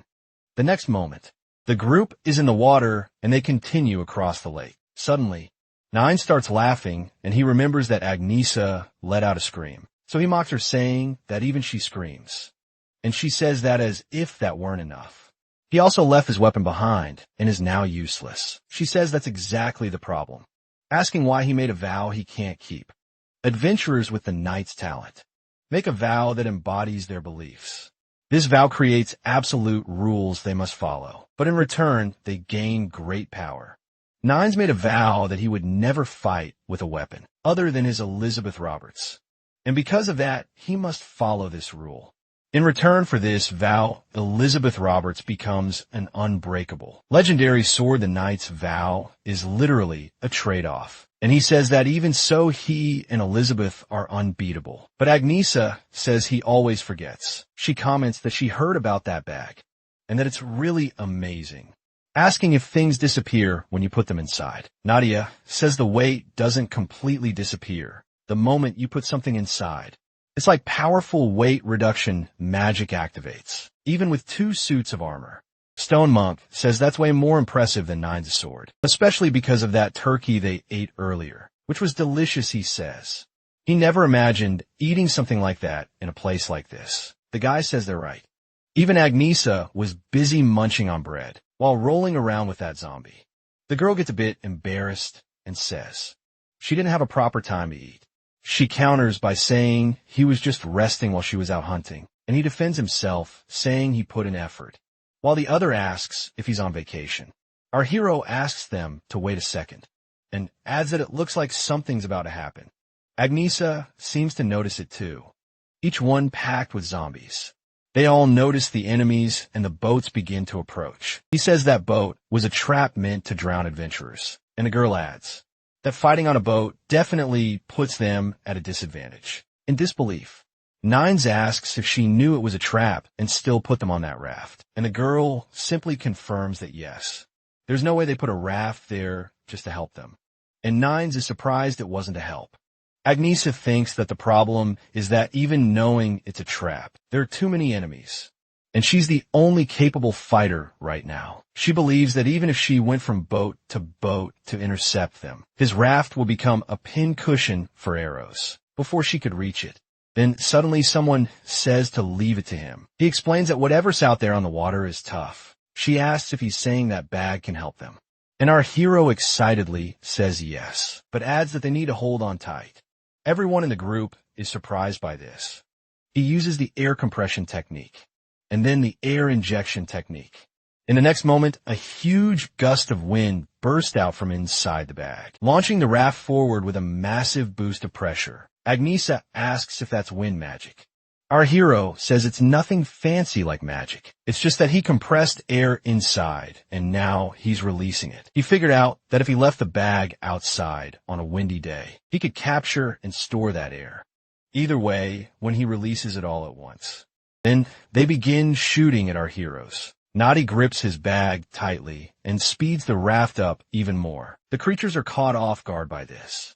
The girl tells him to wait a moment and asks if he's looking ahead, concluding that those zombies set a pretty meticulous trap. Agnesa grips her weapon and says she'll clear the way through it. But our hero asks her to wait and says they have the advantage as he prepares to copy her. She thinks she understands. Our hero grabs his bag and gets ready. Then they perform a combined technique of fire and wind. That whirlwind of flames surges toward the barrier, and finally they are struck by that powerful attack. The barrier starts to crack and catch fire. Then it explodes into several pieces. Amidst the flames, some logs appear, and the group continues forward on their makeshift raft, with their leader proud and satisfied with the result. Finally, they reach their destination. She asks if everyone is okay, saying they barely made it in time. She seems to assess the place and says, "It looks like a location where the dungeon boss must be. That is the fortress of the death zone." She says things have escalated incredibly. It's a fortress inside an underground tomb. Nine says it doesn't matter how good they are. In questions whether this doesn't seem a bit too hard for 8B ranked dungeon. And Stone Monk says normal groups would have already failed. He continues and asks why their guild always takes dungeons like this. Couldn't they take an easy one? But the leader says this was the job they accepted. Stone Monk says their guild usually goes after dungeons that others failed to complete. But our hero says it doesn't matter to him since he's just a porter. Agnesa says that even an A-B ranked dungeon, and it looks like the boss is finally showing up. The undead creature asks how they dare, as its eye begins to glow with energy, claiming that they entered its paradise and calling them fools. This boss is a lich-type monster. Nines asks if they're serious. There's a lich in a B-ranked dungeon and says that's just their luck, while his companion says it's the first time he's seen one. This type of monster belongs to the mage category. She thinks she's used up a lot of energy fighting alone up to now, so she draws her weapon, thinking she needs to bring him down before something unexpected happens. Then she leaps at the creature, which just watches her smiling. Most undead monsters are mindless and blindly attack their prey, but this one is still just observing because a lich is different. It's a creature that seeks knowledge even after death, and in that moment, it was analyzing Agnesa and quickly realized she made a frontal, deliberate attack to protect her allies behind her. She then struck him with fire, and in that moment, he found his answer. The girl was surprised as the creature vanished, and something began to materialize above them, appearing above them. He calls the group foolish creatures and, using his power, commands them to become his servants. Agnesa shouts for them to get out of the way. Then that crimson energy spreads. Our hero can't believe what he's seeing. And before him, energy and chains spread across the room, forming a powerful magical attack. While he thinks they might be facing the worst-case scenario, in this dungeon, suddenly Agnesa stops and she starts to smile. Strangely, our hero realizes she just became an enemy. Nines tells Stone Monk to grab Nagi and run, but his companion asks what he's going to do, because no matter how strong he is, he can't stop Agnesa and says they should just flee. But Nines doesn't seem to agree, charging toward his opponents. Nines asks what he's talking about, and with an excited expression, he has to admit that does sound pretty badass. He says no matter how strong Agnesa is, she already burned through a lot of her power, and that flame of hers is dying down. Adds that it's no surprise she handled almost the entire dungeon alone. He could say it was all part of his plan, the great plan of Nines, and that at this point he could take her on even barehanded and channels her energy into her sword. He also begins to focus for it. Agnesa charges at him and delivers a powerful flaming strike. He gets hit head-on thinking, what the hell was that? And questions how she still has so much power, as she prepares for another attack, which barely misses this time. He keeps dodging as best he can. He tells himself that a gentleman never retreats, and keeps repeating that mantra to himself. Then in the next moment, he activates an unlikely knight talent called Retreat. The other members of the group begin making their way back, when suddenly Nines appears, asking them to wait for him. Our hero says he thought Nines would fight her, and the man replies that he was joking, asking how he could possibly think he could handle Agnesa. Stone Monk says he wasn't expecting much from him anyway, since he already turned his back on a bunch of undead. And it's just the same excuse again about not having his weapon. Some boats arrive, and he says all the undead just showed up. Stone Monk thinks there are too many of them, while Nadia says this is bad. Outside there are tons of undead, and while glancing back, he comments about the inside, adding that there's also Agnesa. Stone Monk steps forward and says he'll try to buy them sometime, and all the surrounding rocks begin to rise from the ground. He starts using his rock barrier talent on Agnesa. The girl just watches without any expression and notices the approaching rock, and starts using the very rocks to boost her movement. Stoneman thinks that's exactly what he expected Agnesa would do. Our hero is impressed by all that. He thinks there must be something, just for a brief moment, that can stop Agnesa in her tracks. But he knows it has to be something good, because a half-baked trick won't work on her. So he reaches into his bag and comes up with an idea, and throwing something at the girl, he thinks maybe this will work. That thing flies past her without hitting, but somehow catches her attention. As our hero activates his secret porter technique, a skill called fetch and grab, then Agnesa starts jumping after the item. That looks like a delicious little pastry. She stops for a moment satisfied, savoring the treat not. But he adds that he knows they won't be able to keep her still for long. So he shouts for everyone to find a place to hide inside the fortress. Sometime later, he's completely out of breath. The rest of the undead are climbing the hills and are trying to regroup outside the fortress. He says Agnesa is being aided by that lich. He could have taken her down by himself. And Stone Monk says yes, sure. Then Nine says anyway. He says that judging by all the weapons displayed, it looks like some kind of armory. But Nagi says these aren't weapons undead would use, so he thinks it's something else, and that this place looks more like a trophy room. He explains that intelligent monsters like liches sometimes collect the belongings of fallen adventurers as trophies, which probably explains all this. Nagi thinks that the structure of this dungeon is pretty challenging for its level with a lich as the boss, but there's something he still doesn't understand. Stone Monk says he once heard a story, and as he mentioned before, they usually take on dungeons that others avoid. He goes on to say that they didn't notice anything unusual while exploring this dungeon. But then there's this: our hero is surprised and says, "Kidnapping dungeon." Then he asks what his companion means. If he's saying the monsters lead the dungeon and kidnap civilians. Nines becomes furious just thinking about the abductions, then says the dungeon hasn't broken yet, and questions whether the monsters aren't supposed to be trapped inside. Our hero says it's just a theory, since kidnapping-type dungeons are incredibly rare. Normally monsters in a dungeon can't leave their area, and there's a theory that monsters outside the dungeon's barrier lose their strength. So only through a dungeon break can monsters leave their dungeons. He says that in this case, there's only one way to confirm it. They need to take down that damn lich and see for themselves. Our hero asks why Stone Monk is looking at him like that, but the guy says it's nothing that. Nines picks something up and says it's time he ties that cloth around his head, and says that from this moment on, he will deceive the knight's oath and draw a sword. Naughty says that could have serious consequences and asks if he's sure about it. And the guy explains that it's more like a personal vow, not a magical force, so he can trick it. He says he's never tried it before, but he'll give it everything he's got, and that if he can land even one hit, it might break the mind control on Ignis. Stone Monk asks how they're supposed to get him in front of the lich, and Nine says that's his job, and asks if he thinks breaking a knight's oath is easy. Nadia asks if he really can do it, and asks if. He adds that if his theory is correct, it's not about whether they can do it, it's about something they must do. Our hero says he agrees, and that he'll act as his eyes and lead him to the boss. Stoneman asks how they plan to do that, considering you're already up against an army. He explains that to reach the elite, they'll have to get through Agni's first, and also through the entire army. Our hero says he's right as he picks up a weapon, and that if they want to get through the army, they'll need an army too. Meanwhile, in the lich's chamber, one of those creatures lets out a guttural sound, and another one seems to communicate. Then the lich says it looks like the rats have come up with a plan. He gives the command to capture them all, and says they can chop off a limb or two if they need to. Those creatures rush forward in a frenzy, and our hero says they're coming.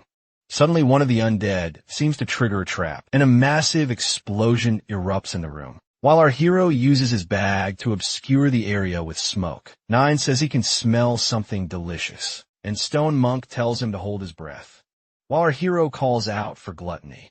The little creature asks if he's sure this is going to work, and the porter tells him not to worry, that he'll handle the aim.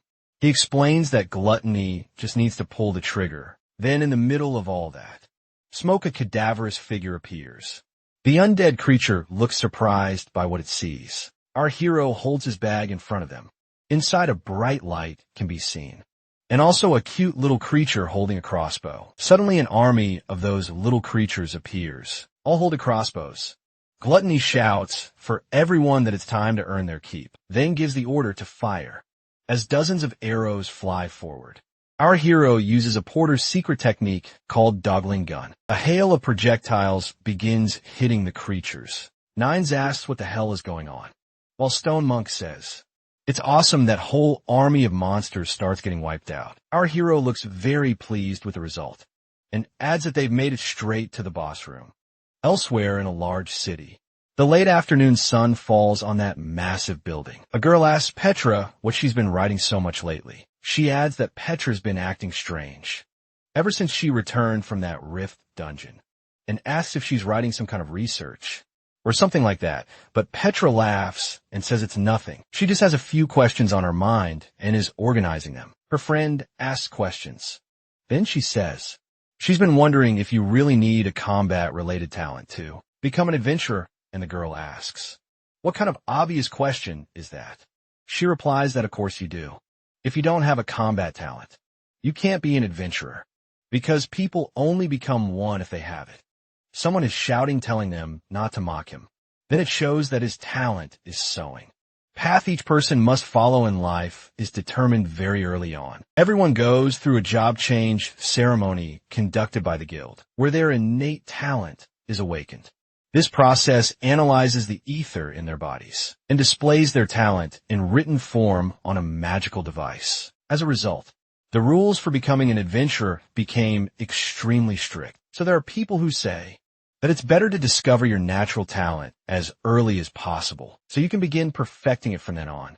She admits she's inclined to think that way too. However, there's one thing she still doesn't understand: why people get so desperate to become adventurers, even with the chance to gain fortune and status. It remains a very dangerous path. The girl says that considering that they're doing pretty well. After all, they got a job that pays like a mid-tier adventurer salary without any risk, and also after what happened and after meeting Nagi, she started questioning a few things about a person's future. Whether their dreams are really determined by the talent. They're born with some undead charge and fury, but they keep getting struck by several arrows. Our hero keeps pointing his bag at them and says they might have outnumbered them. He explains that each of those arrows was crudely made, so the creatures will recover soon and start chasing them again. Nines asks if they're doing okay and says he can't see anything, so he has no idea what's going on. And Stone Monk says not to worry. Nagi's great. He says he heard that Nagi LED a rift dungeon, and that's no exaggeration. Our hero says they're almost at the boss room, and that's when the real game begins. Inside that room is the Lich and an army of undead. Stone Monk says he expected a lot, but with this many enemies, it'll be hard to reach the boss. But Nagi tells him not to worry. He has a plan, Nine says. He should remember that the Lich dodged Agnes's attack with a blink, and that they need to try a surprise attack to take it down quickly. Then Nine says it's fine, he'll take it down with a single hit. And our hero tells him to stop talking so loud, otherwise the enemies will hear them. The guy apologizes, saying he didn't realize they were that close. And Nagi says they'll have to start now, because there's no other choice. But they don't need to fight them all, and they don't need to take them head on either. Our hero thinks as he points a crossbow with a mushroom attached. He fires that mushroom at another target. Looks like he was aiming for that huge chandelier, and hits it dead on, thinking all they need to do is get out of the monster's line of sight. He knows that undead creatures, by nature, rely more on their sense of smell than vision. And according to the renowned book of the undead called Dead Walking, there was a man who took advantage of that by covering himself with the remains of undead corpses. But they don't have any corpses to use, however. Fortunately, his bag managed something. It's been absorbing the smell of this place the whole time. The undead seem confused. Stone Man walks among them, pretending to be a zombie, saying for them to move aside because he's a hungry zombie. The group manages to sneak forward through the middle of that army. The Lich watches from afar, questioning if they're trying to pull off a cheap trick, like filthy rats, then pointing a finger and channeling his power. He asks if the adventurers really thought such filthy tricks would work on him. He then casts a fire magic attack. The horde of undead simply watches the powerful spell, while the boss questions where those rats are hiding. Then suddenly someone yells. Now, someone punches a rock hard, and from above the undead, we see a massive boulder rising. From atop of it, our hero shouts to Nines that the Lich is just ahead, and from up there, they can see the creature sitting on its throne. Nines, excited, says, "You lovely little things, you really did it."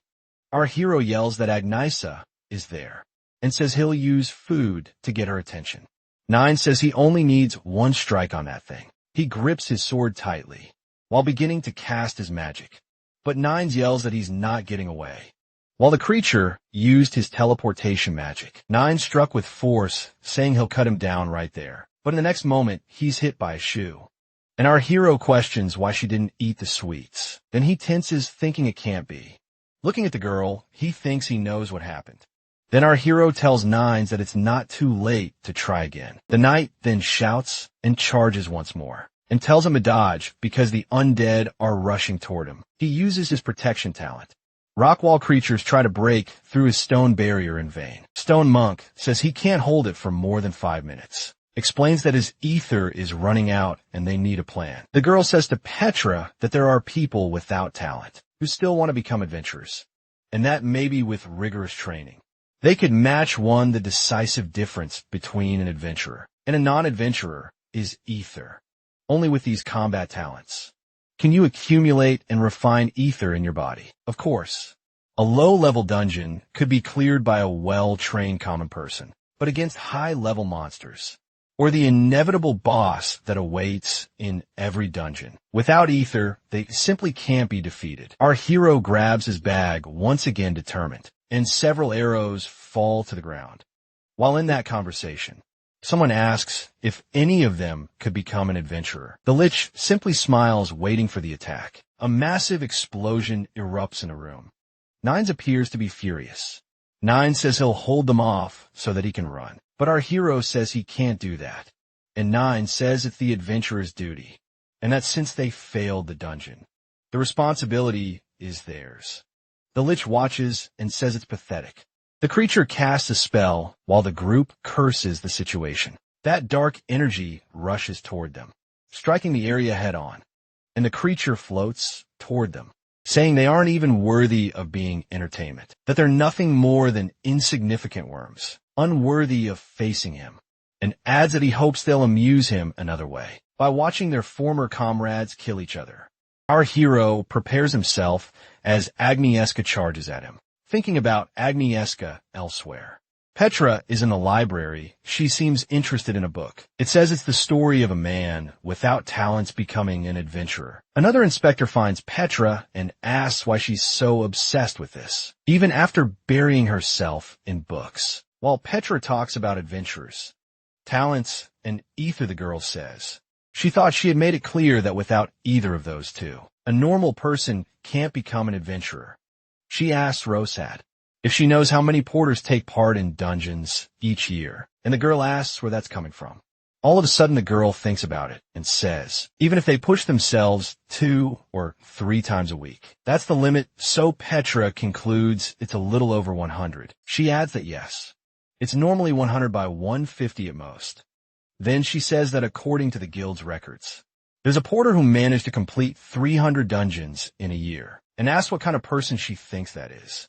Rashid is surprised by the number of times, and wonders if that person even rests, and adds that even for a porter, someone that obsessed with dungeons must have one of 2 things. She concludes that they're either completely obsessed with money, or they have an unrelenting hatred for dungeons. Back in that dungeon, our hero defends himself from something, but it seems like his sword is no match for the girl's strike. In the next instant, it breaks. He realizes that if he fights her head on, he won't even be able to withstand a single blow.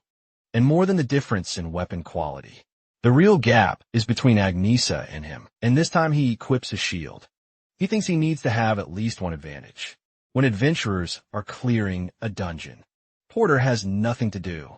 The only thing they can do is watch while the adventurers fight, her swordsmanship and her habits. The girl looks at him ready to strike, as he thinks that every time she attacks, she starts by using ignition, then follows it up with swordsmanship techniques. But even knowing that, her attacks happen in a mere instant, and just reacting isn't enough. He knows that the time between consecutive strikes is only 0.2 seconds, and if he waits to see the move before dodging, it'll already be too late. The girl keeps delivering her attacks as he dodges the best he can, until she hits him while he's blocking with the shield. Our hero knows he needs to anticipate her next sequence before she does, and even so she's faster than he expected. So he needs to act at least half a beat early, wondering if this is the limit of his reflexes. He thinks in that sense he should be grateful to that guy, because after taking a hit, you got a feel for the attack speed of a mithril rank. But in the end, that's all. If he only stays on the defensive, he'll never be able to change the situation. And he thinks there are only two ways to break through it. Either he takes down the lich who cast the domination spell, or he lands a strong enough hit on Agnesa to take her out of the fight. But for now, the latter is his only option. And even if it's just once, if he can land a single hit on her, first the axe, because regular swords melt the moment they make contact. But if it's a thick axe yet, he realizes that strategy didn't work. He understands that swords or axes make no difference against those flames. Any of them will be sliced like tofu. Then he thinks how a spear would do. Maybe it would give him an advantage in reach. Agnesa attacks with her flames again, and he realizes that strategy didn't work either. He understands that against magic that feels like a dragon's breath, distance means nothing. And that leaves him with only one remaining option. But he decides to keep trying until something works. He shouts for Gluttony to throw out any weapon he has in the bag. Then several weapons start flying out of the bag into the air, as our hero keeps charging forward with two swords in hand. He holds one sword in his left hand and prepares to deliver a strike. Once again, he clashes with his opponent, and his sword is broken in two. Again, he makes an agile move in front of the woman, while grabbing new weapons, delivering yet another strike. Alongside his opponent, Agnesa continues using her flames against our hero. Our hero keeps moving skillfully as he switches weapons, then unleashes more attacks on his opponent. That weapon, as expected, begins to crack. He thinks that keeping distance from an attack, then decides he just needs a little more. Sneaking between the weapons, he picks two more, gripping them tightly in his hands. He knows he only has to endure a bit longer, then lands more strikes on the woman, who counters relentlessly. The two opponents stare each other down, in the middle of that storm of blows, and he keeps repeating to himself that he just needs a little more. Our hero continues attacking without pause, while the woman keeps breaking every one of his weapons. She continues her tireless flame attacks, until she uses a powerful magic swordsman technique, and our hero braces for the impact, but feeling severely wounded. He thinks this is his limit. But the girl doesn't give him even a second to breathe, and charges in again. The boy feels the powerful blow from the mithril rank warrior, and that monster seems to be enjoying the sight. He says, "It's quite entertaining that this has turned into an unexpected show, because until now, the other adventurers who came here were nothing but trash. But he is worthy of this dungeon." And the lich asks him to lend his strength to the dungeon, because if he does, he could expand his domain beyond this palace and devour the entire kingdom. He adds that thanks to him, his dungeon will grow powerfully, and excitedly thanks him, saying he will rebuild his empire in this world. He thinks that a monster plotting to invade the world is truly dangerous, and that he can't let him escape. He knows all monsters must die within their dungeons. He wonders what he should do, actually wondering what he can do. He closes his eyes to reflect on it and thinks there is no solution in the face of that extreme crisis. Naji loses consciousness for a brief moment and feels like he's dreaming. Then he remembers why he became so obsessed with dungeons and why he fights so desperately as a porter. That day when a dungeon break happened and he lost everything. The day our hero made a vow that he would destroy all dungeons. It wasn't something a mere porter could do. And he remembered when he tried to become an adventurer, but someone told him to give up. But they also commented that, judging by his eyes, he didn't look like someone who would give up. They questioned adventurers exist to defeat monsters. So what would happen if someone became strong enough to defeat an adventurer? Wouldn't they become one too? They added that it wouldn't be easy. It would be nearly impossible, and even training all their life would be hard. But if there were a way, it would be by becoming the best at a single sword technique. That trying to learn a bit of everything without passion would never take him to an adventurer's level. So instead, he should master just one thing, because the sword holds everything he needs. He explained that if he persisted, maybe that one single strike would reach the level of an adventurer. Since then, he trained endlessly so that his slash would carry all that power. He trained nonstop on those practice dummies. But no matter how much he trained, nothing ever really changed. His life was played with defeats. But even so, he never gave up training, and maybe that's why his body. It all started with his sword returning to its sheath. Our hero didn't actually have a sheath, But he had his bag, then, in that state of semi-consciousness. The Lich, clearly enjoying the situation, shouted for them to rejoice. At that moment, the girl charged our hero once again. He remembered those words, saying that someone without talent could never become an adventurer. So instinctively, he reached for the sword in his bag. He remembered the words that said, "Without the ability to manipulate ether, no one could take down a monster." And in that moment, he drew his weapon. A strange energy began to surge from his bag. Then, with an extremely trained movement, he launched an attack at the girl. It clearly caught her by surprise. The Lich went silent for a moment, simply observing, but he smiled, clearly enjoying what he was seeing. He kept his eyes locked on the scene. The creature watched as those two companions clashed fiercely. Then, without warning, the creature's head rolled across the floor. That day, he wasn't aware of what he had done, and the strike he released was what severed the gap between an adventurer and a non-adventurer into the years that followed. That sword technique would be remembered by this name. Sword technique that surpassed the limits of its weapon. Azure Hand Quicksword Draw.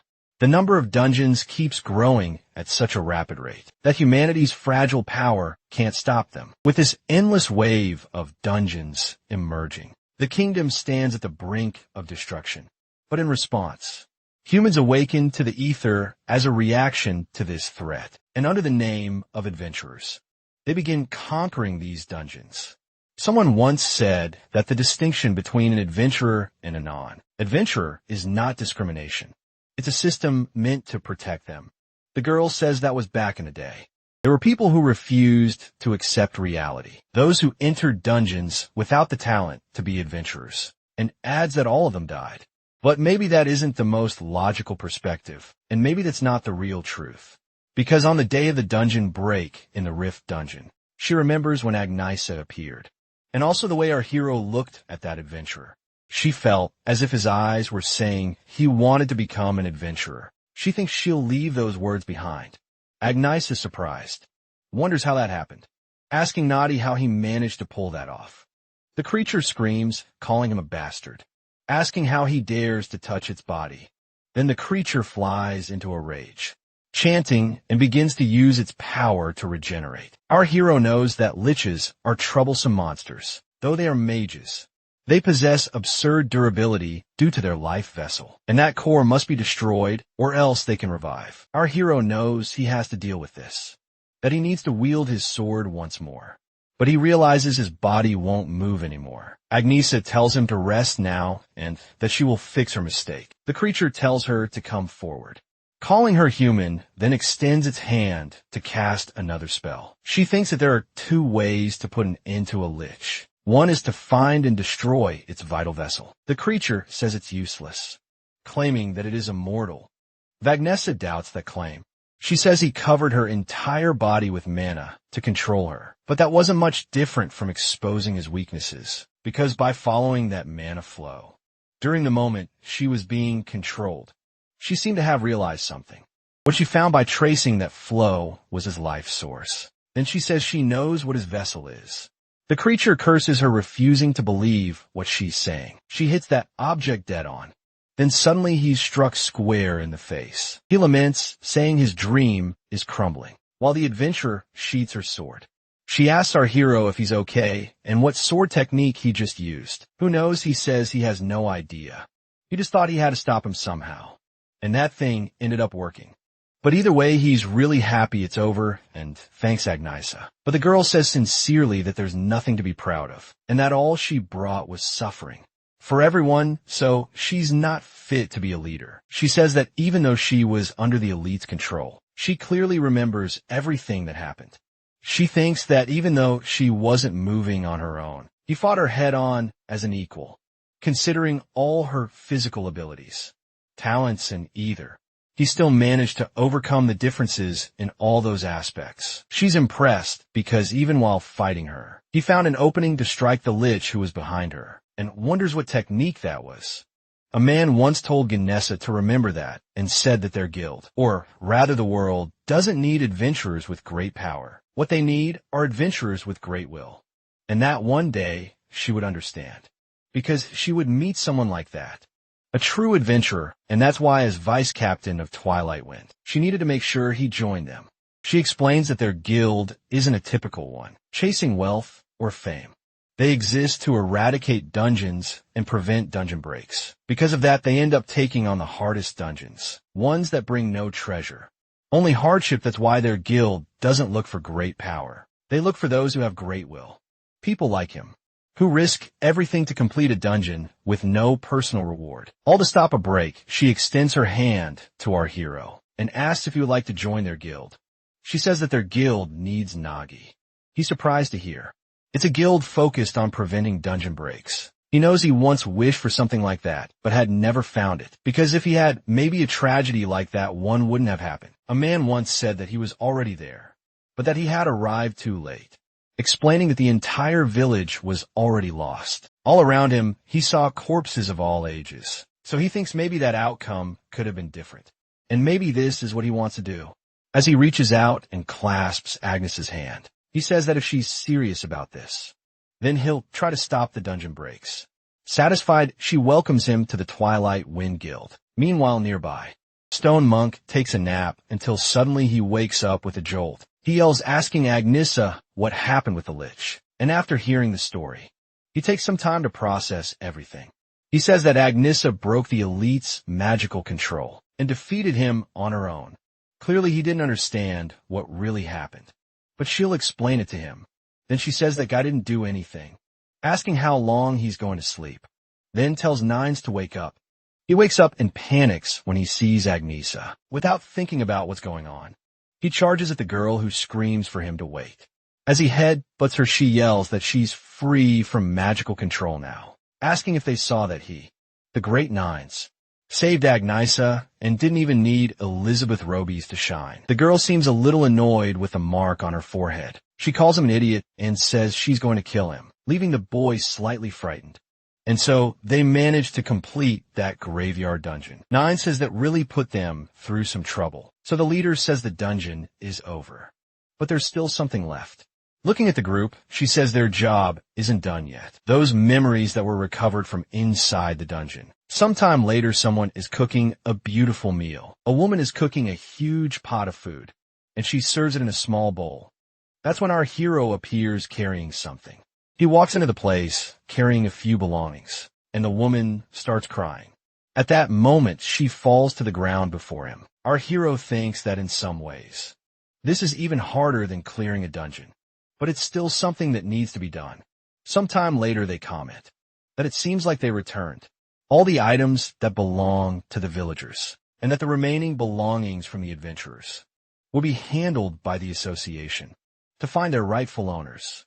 Agnesa says he might think they're overreacting, but they believe this is part of the hunt, and it's their duty as adventurers. But our hero says he doesn't see it that way, and tells them about the family he found that had been kidnapped. He says they would prepare an extra meal at dinner every night, because they never knew when the person they loved might return. He says that because of that, he's not sure if closing the dungeon was the right thing to do. And even if it was, they still crushed the last bit of hope they had. More resolute Agnesa says this really is the best choice. She explains that it might hurt for now, but at least they won't be trapped in it forever. She adds that she's sure this was the right thing, leaving her hero surprised. Nine says he didn't get that part, asking why the hell the Lich kidnapped citizens. Agnesa replies who knows, but she heard rumors that the dungeon grows stronger, based on how many people it kills. But just like Nine said, none of that makes sense. It's just that she saw with her own eyes how the Elite felt in his final moments, and he was crying. She could hear loud and clear as he apologized to the Creator, that name which no adventurer in this world would ever dare to say. It was like a massive storm was about to break out, but that only means one thing. She didn't know why people were being kidnapped. That before it happened again. They had to solve it, and that was all that needed to be done. And after the group completed the hunt, they returned to the city a week later. And then they found something. Our hero is surprised by what he sees. Someone is asking for help with a single coin, while Najin wonders what the hell happened there, when he sees his two adventurer friends lying on the ground. Those two who are now completely destitute. Sometime later, the trio is eating in a cozy place. Nero devours his fish hungrily. All Van joins in saying it's all delicious embarrassed. He says he gets it, and if the story they told is true. Then basically what happened was this. While he was away for a week dealing with that dungeon, those two were getting into trouble. Excited, the two say he should join them, adding that they even avoided the leader, and says he's a genius adventurer and won't regret recruiting him. And the girl confirms it, asking why they're not getting accepted. The girl thinks those two are trouble and have already been there for way too long. Annie says that from what she heard, he's not a real leader and they were tricked.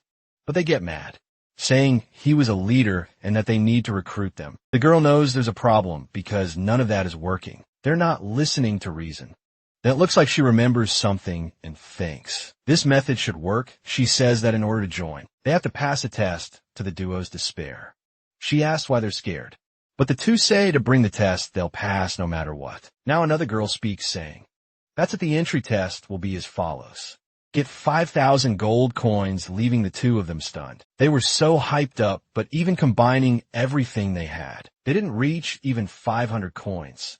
And the pest control quest they picked up in the sewers only paid 30 coins.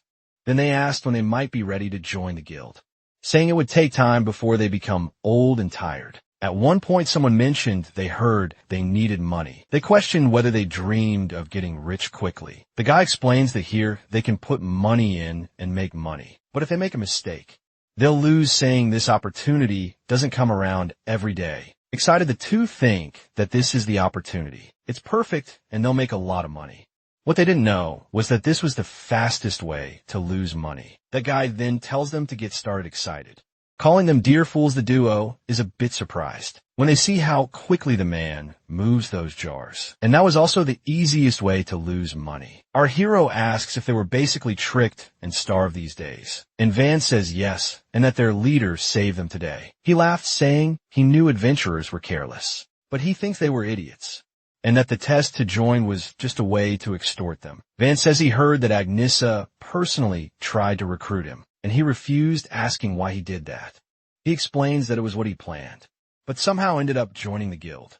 So Van screams for him to ask her to let them join too. But suddenly, it seems the boy realizes something and says that this was their test, and if they can't pass it on their own, it wouldn't make sense.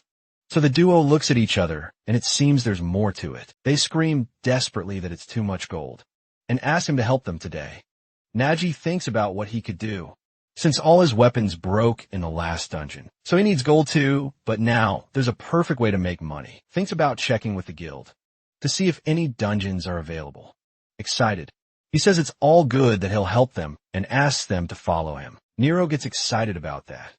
Then they arrive at the Adventurers Guild office. Petra works at the counter helping adventurers. Then suddenly someone approaches and calls her name.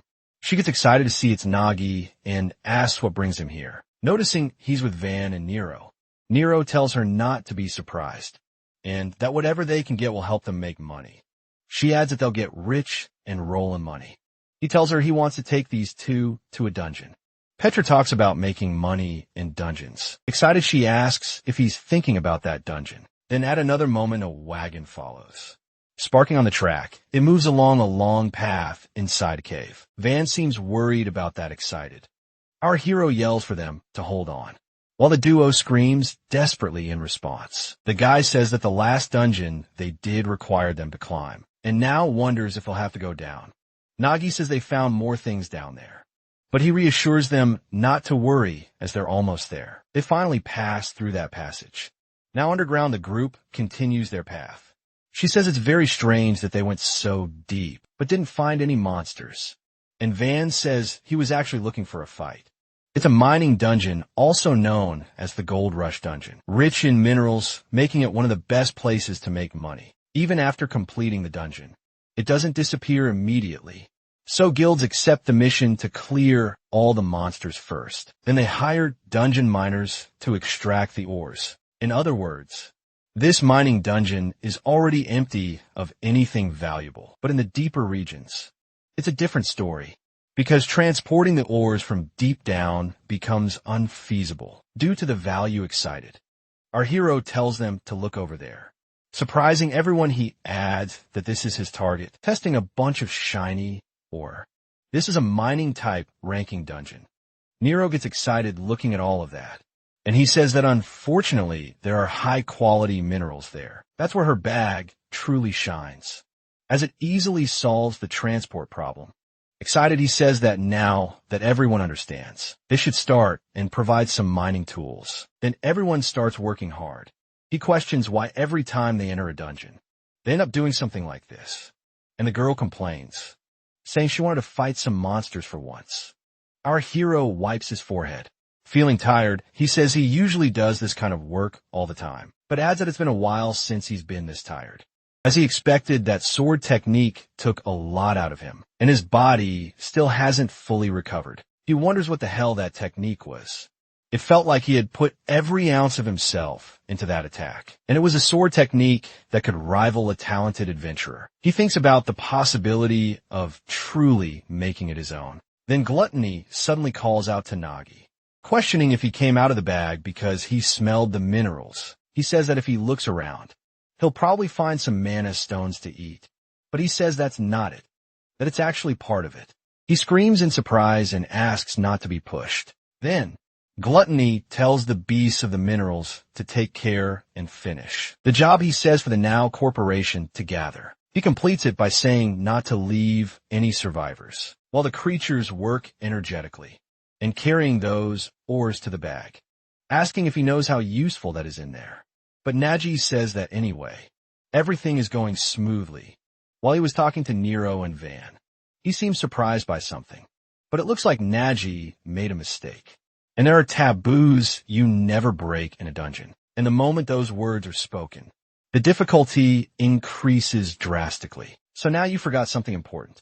Van and Nero are idiots smiling nervously. Van says that at this rate, they'll be in this dungeon for weeks just collecting ores. The worst thing about idiots is when they start thinking. So Van wonders if it would be faster to crush everything than to mine this piece, and says that a normal adventurer wouldn't manage. But he's a genius adventurer called Van. Then in the next moment, he flicks his finger using a skill to cause an explosion in the area. A bunch of pieces fly in all directions. And the second scary thing is, when the idiot truly believes he's a genius, suddenly a crack forms in the wall, and a huge amount of energy starts leaking out of it. Oz seems to not understand, questioning what that is. Then a giant creature made of crystals emerges from the hole. Several rocks flying in all directions. That massive creature opens its enormous mouth full of energy and starts walking, cracking the entire ground. The creature moves toward the adventurers. Then suddenly our hero screams for everyone to run. It doesn't show the chase after them.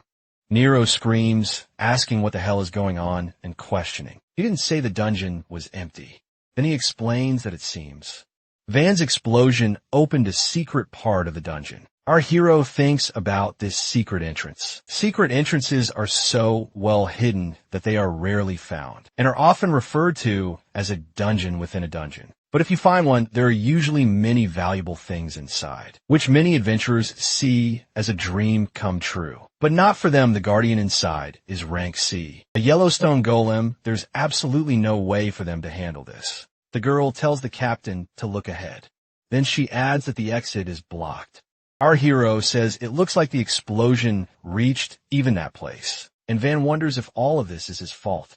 And Maggie says it proves how strong he is. He's satisfied, saying he got a compliment.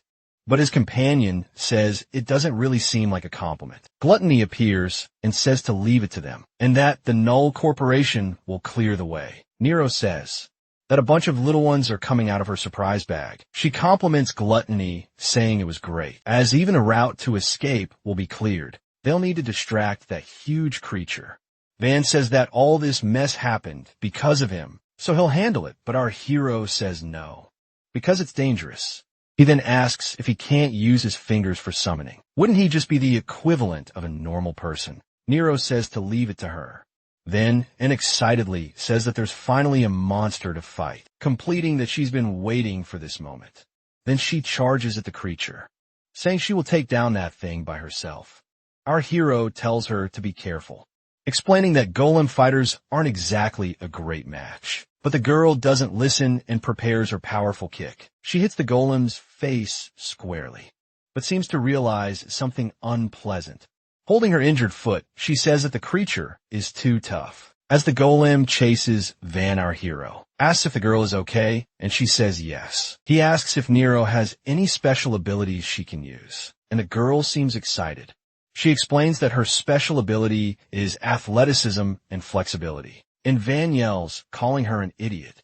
Asking how many times he has to tell her that's not a special ability, he explains to the captain that Nero is famous for not having any special ability, and the girl looks a bit annoyed.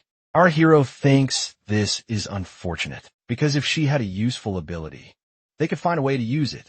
To utilize their talents, an adventurer needs a special ability, like Agnes's flames or Van's fingers. Honestly, her physical abilities are already comparable to special humanity, but the girl says it's not helping much. Then he thinks that in the end, there's only one thing he can: rely on that sword technique he used earlier. Nines comments that even if it's not a superpowered relic, it's still useful, while questioning whether they should sell it and split the profits. But Nines asks to keep it because she likes the design, and since it's black, it'll match with him, smiling. The girl says just to make it clear, and asks if a certain someone who did nothing to complete the dungeon is trying to take the relic. Stone Monk tells him to stop it, because he can't even use it because of Elizabeth Roberts. Then Agnesa says that if everyone is okay with it, she wants to do something, which is to give this relic to Naji. This is because his weapon took a lot of damage in the previous fight. Our hero thinks that even though it's a low-ranking relic, relics are meant to be used by adventurers, and that's the Blade of Death. And it has a huge difference from the weapons he was using. But the problem is the preparation time, as that technique required extreme focus and quite a bit of time. So he asks Nero and Van to hold off for a moment, as he has a way to bring it down full of energy. Nero screams to leave it to her and completes that. She can handle it, but her friend says she should be careful, as if she's hit directly she'll be smashed. Then the girl charges at the massive creature. She knows she doesn't have the attacking power to break the golem's defenses. That creature prepares to attack the girl. Then it delivers a powerful blow with its enormous hand. But she manages to easily dodge that attack, and thinks that when it's about running, it's always with her now. He keeps trying to hit the girl. Our hero thinks that everything starts like this, where he sheathes his sword with his eyes closed. Meanwhile, Nero keeps jumping and dodging that creature. She performs a series of flips to avoid the monster's attacks. The creature seems unable to find her, and it takes a while before it sees her again. Smiling, she says that if she couldn't do this, she wouldn't be an adventurer. The monster keeps attacking relentlessly, and her companion Van is surprised by the girl tense. So he shouts, asking the captain to do something. Then he draws his sword, radiating a strong energy, while Nero continues her work of not dying. Satisfied, she thinks he doesn't need to worry. She remembers her past, thinking she has no special skill, and that she was always looked down on just for being a beast woman. But even so, she could become a great adventurer, and she keeps performing her moves to dodge the creature's attacks. Determined, she thinks she will prove it, brimming with energy, thinking that now he is ready and that he feels like before, as if he could cut through anything. But Van asks him to wait a second. He shouts for his friend Nero, and tells her to look behind her. The girl turns around as our hero charges forward focused. The golem is about to unleash a powerful attack on Nero and hits the girl directly. Our hero didn't expect that. He plants his feet firmly on the ground and grips his powerful weapon, focusing finally to use the quicksword skill. He lands a direct hit on the golem. The powerful attack seems to affect the creature. A blush energy spreads through the area along with smoke. Van is surprised, asking what his captain just did, because it was amazing. The boy watches the creature anxiously, as does our hero. Van asks if they managed to take the creature down. Then with a wicked smile, she says she honestly doesn't believe the girl will help much. Then someone asks if she isn't the only one there without any special talent, and someone else confirms it. Then another asks what a beast woman is even doing, trying to become an adventurer, when she used to just deliver messages for them, and that in the end she's just an unlucky black cat. The girl pants heavily after the attack. Her friend asks if she's okay, and she says yes. But our hero says no because in the final moment he lost focus, and from within the smoking haze, the creature emerges. It now has a deep mark on its body, but he says he simply missed. The creature once again seems determined to attack them, then calls the girl an idiot and says she ran toward the captain, blocking his line of sight. Upset, she asks if it was her fault then and starts crying, asking if it was because of her. Then asks what's going on, because this isn't like her. Nagi says it wasn't Nero's fault, that it was his mistake, and says the technique is still incomplete. So that's the reason he thinks that if he had mastered the technique, he could have landed the strike without hitting Nero. But in his current condition, it's not something he could do properly. Then the creature attacks, as Van shouts, saying it's coming, and looks furious. That creature is preparing something new, then hurls a bunch of rocks at the group. Those rocks hit the adventurers, burying them under the debris. Our hero tries to get up after the attack and asks if everyone is okay, while Van says they're so-so. He also asks what they're going to do now. The creature seems to already know what it should do and prepares another attack, aiming directly at that adventurer.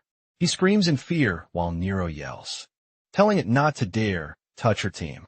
She charges at the creature again, holding 2 pickaxes, and lands a solid blow on the creature with her improvised weapon. Our hero says that this is dangerous and tells her to come back. It seems that she reached the creature and her weapon got damaged. She realizes that this cheap weapon only serves to slow her down, and that she is a martial artist.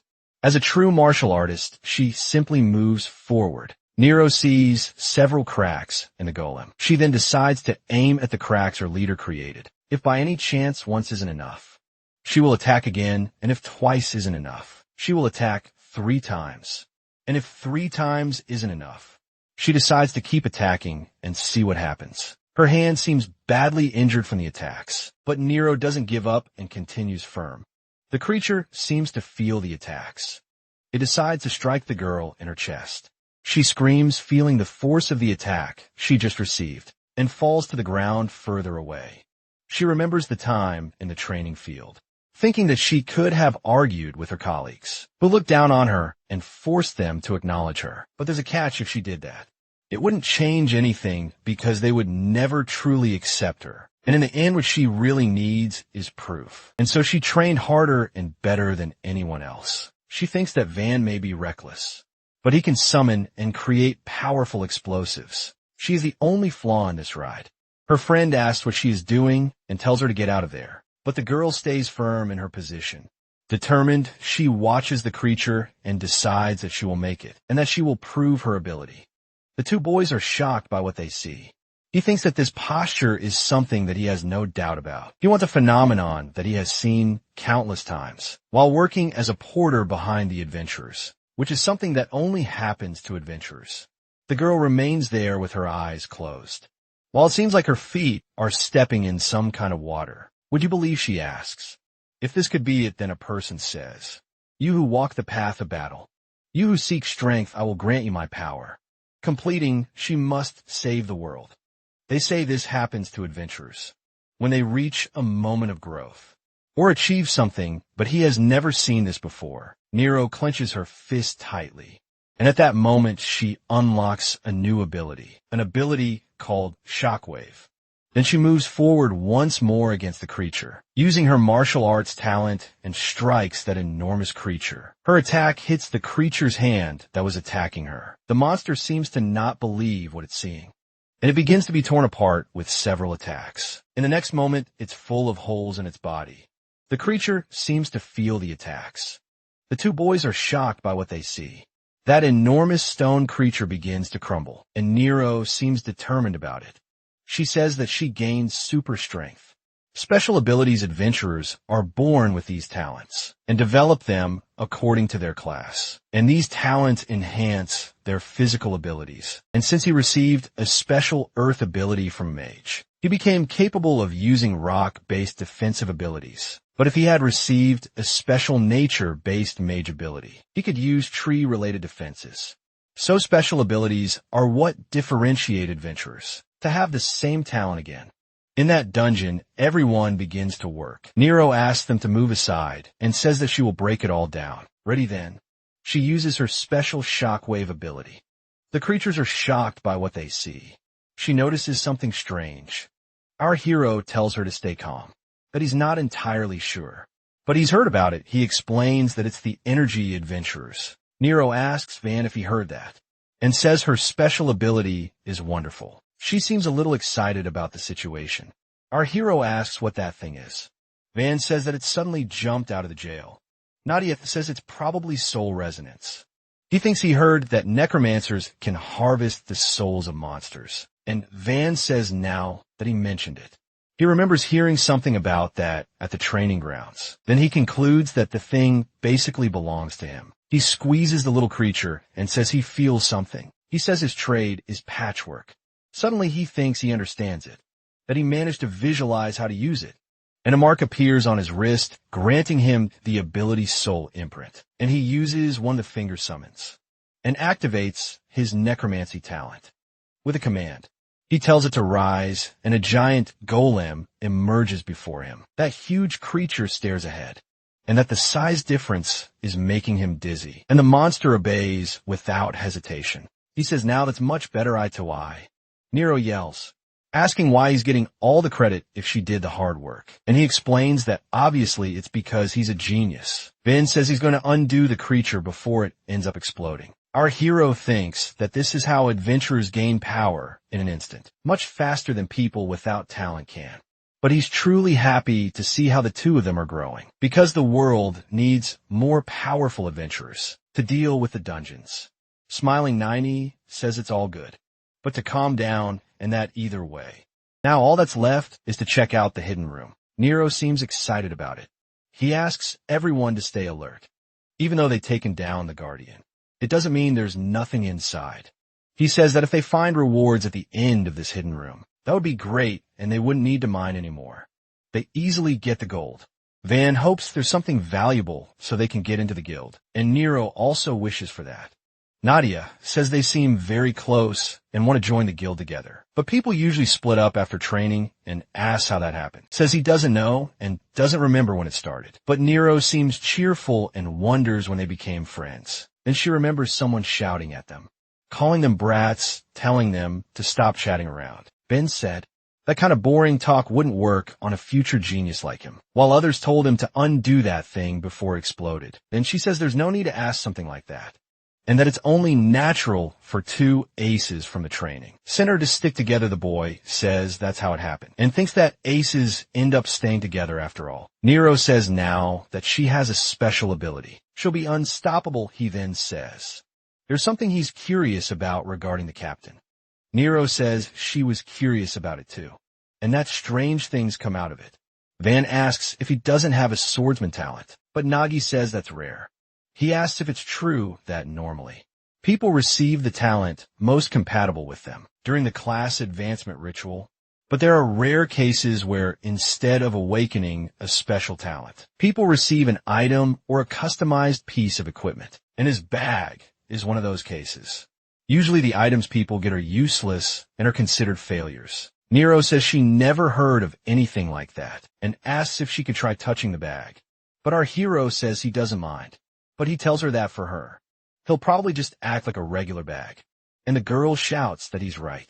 There's nothing in there ready. Continuing, he says that when he touches her, something happens then. He places his hand inside and says that something like this happens, pulling out two huge lollipops from inside. Excited, she says that this is real magic, explaining that she stores things exactly as they are, so they stay perfectly fresh.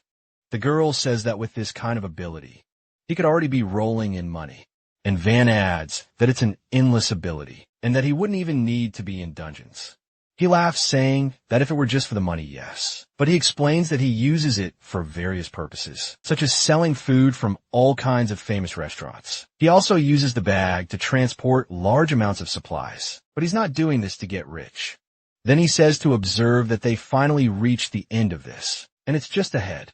That must be the treasure room of the hidden passage. Nero comments that those are some strange statues. Our hero says that this is rare and that it's an exchange statue, saying that if you show something it likes based on its appearance, you'll receive a reward in return.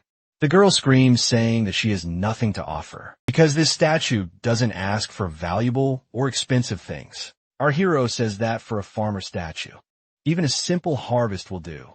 The statue begins to react to that. Then it smiles and makes a noise.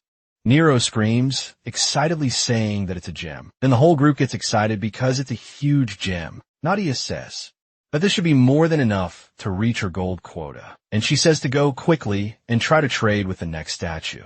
He examines the next statue a bit, coming to the conclusion that it looks like a wizard statue. Then you ask what a wizard might want above everything else. He says it could be a magic stone, or perhaps something like that over there. The statue just watches for a while, but seems a little irritated in the next moment, then asks if he only has one chance. While Nero says they're all disgusting and wet, our hero questions who would think they'd throw a cursed solution at him just for failing, and that they should be cautious with the last statue. Last statue looks like a zombie statue. Nero gets excited, saying it's the last attempt, so he should try not to mess it up, and that they really need to beat this one. She says that if it's a zombie, all it wants is human flesh or something like that. Then asks if he can offer his finger or something like that. But the girl says it might not be enough, and tells him to give half of his body. Our hero says to wait, that it's already too much, and that he has something that could work. He says maybe the bones they got from the cemetery dungeon, or the raw meat of some animal. But suddenly he thinks of something. That zombies used to be human, and maybe what they really want is something different. He thinks that a zombie used to be a human, so he thinks that what it really wants is that. His group gets desperate, asking what he's doing, saying they're lost, but the guy laughs. And purifying energy, and that his guess is correct. What a zombie really wants is to be cured.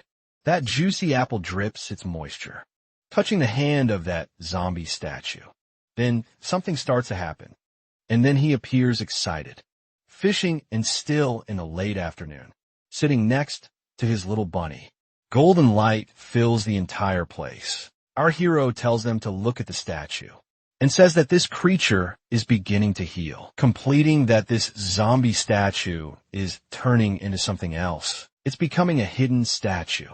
The group is happy and says they knew they could count on their captain.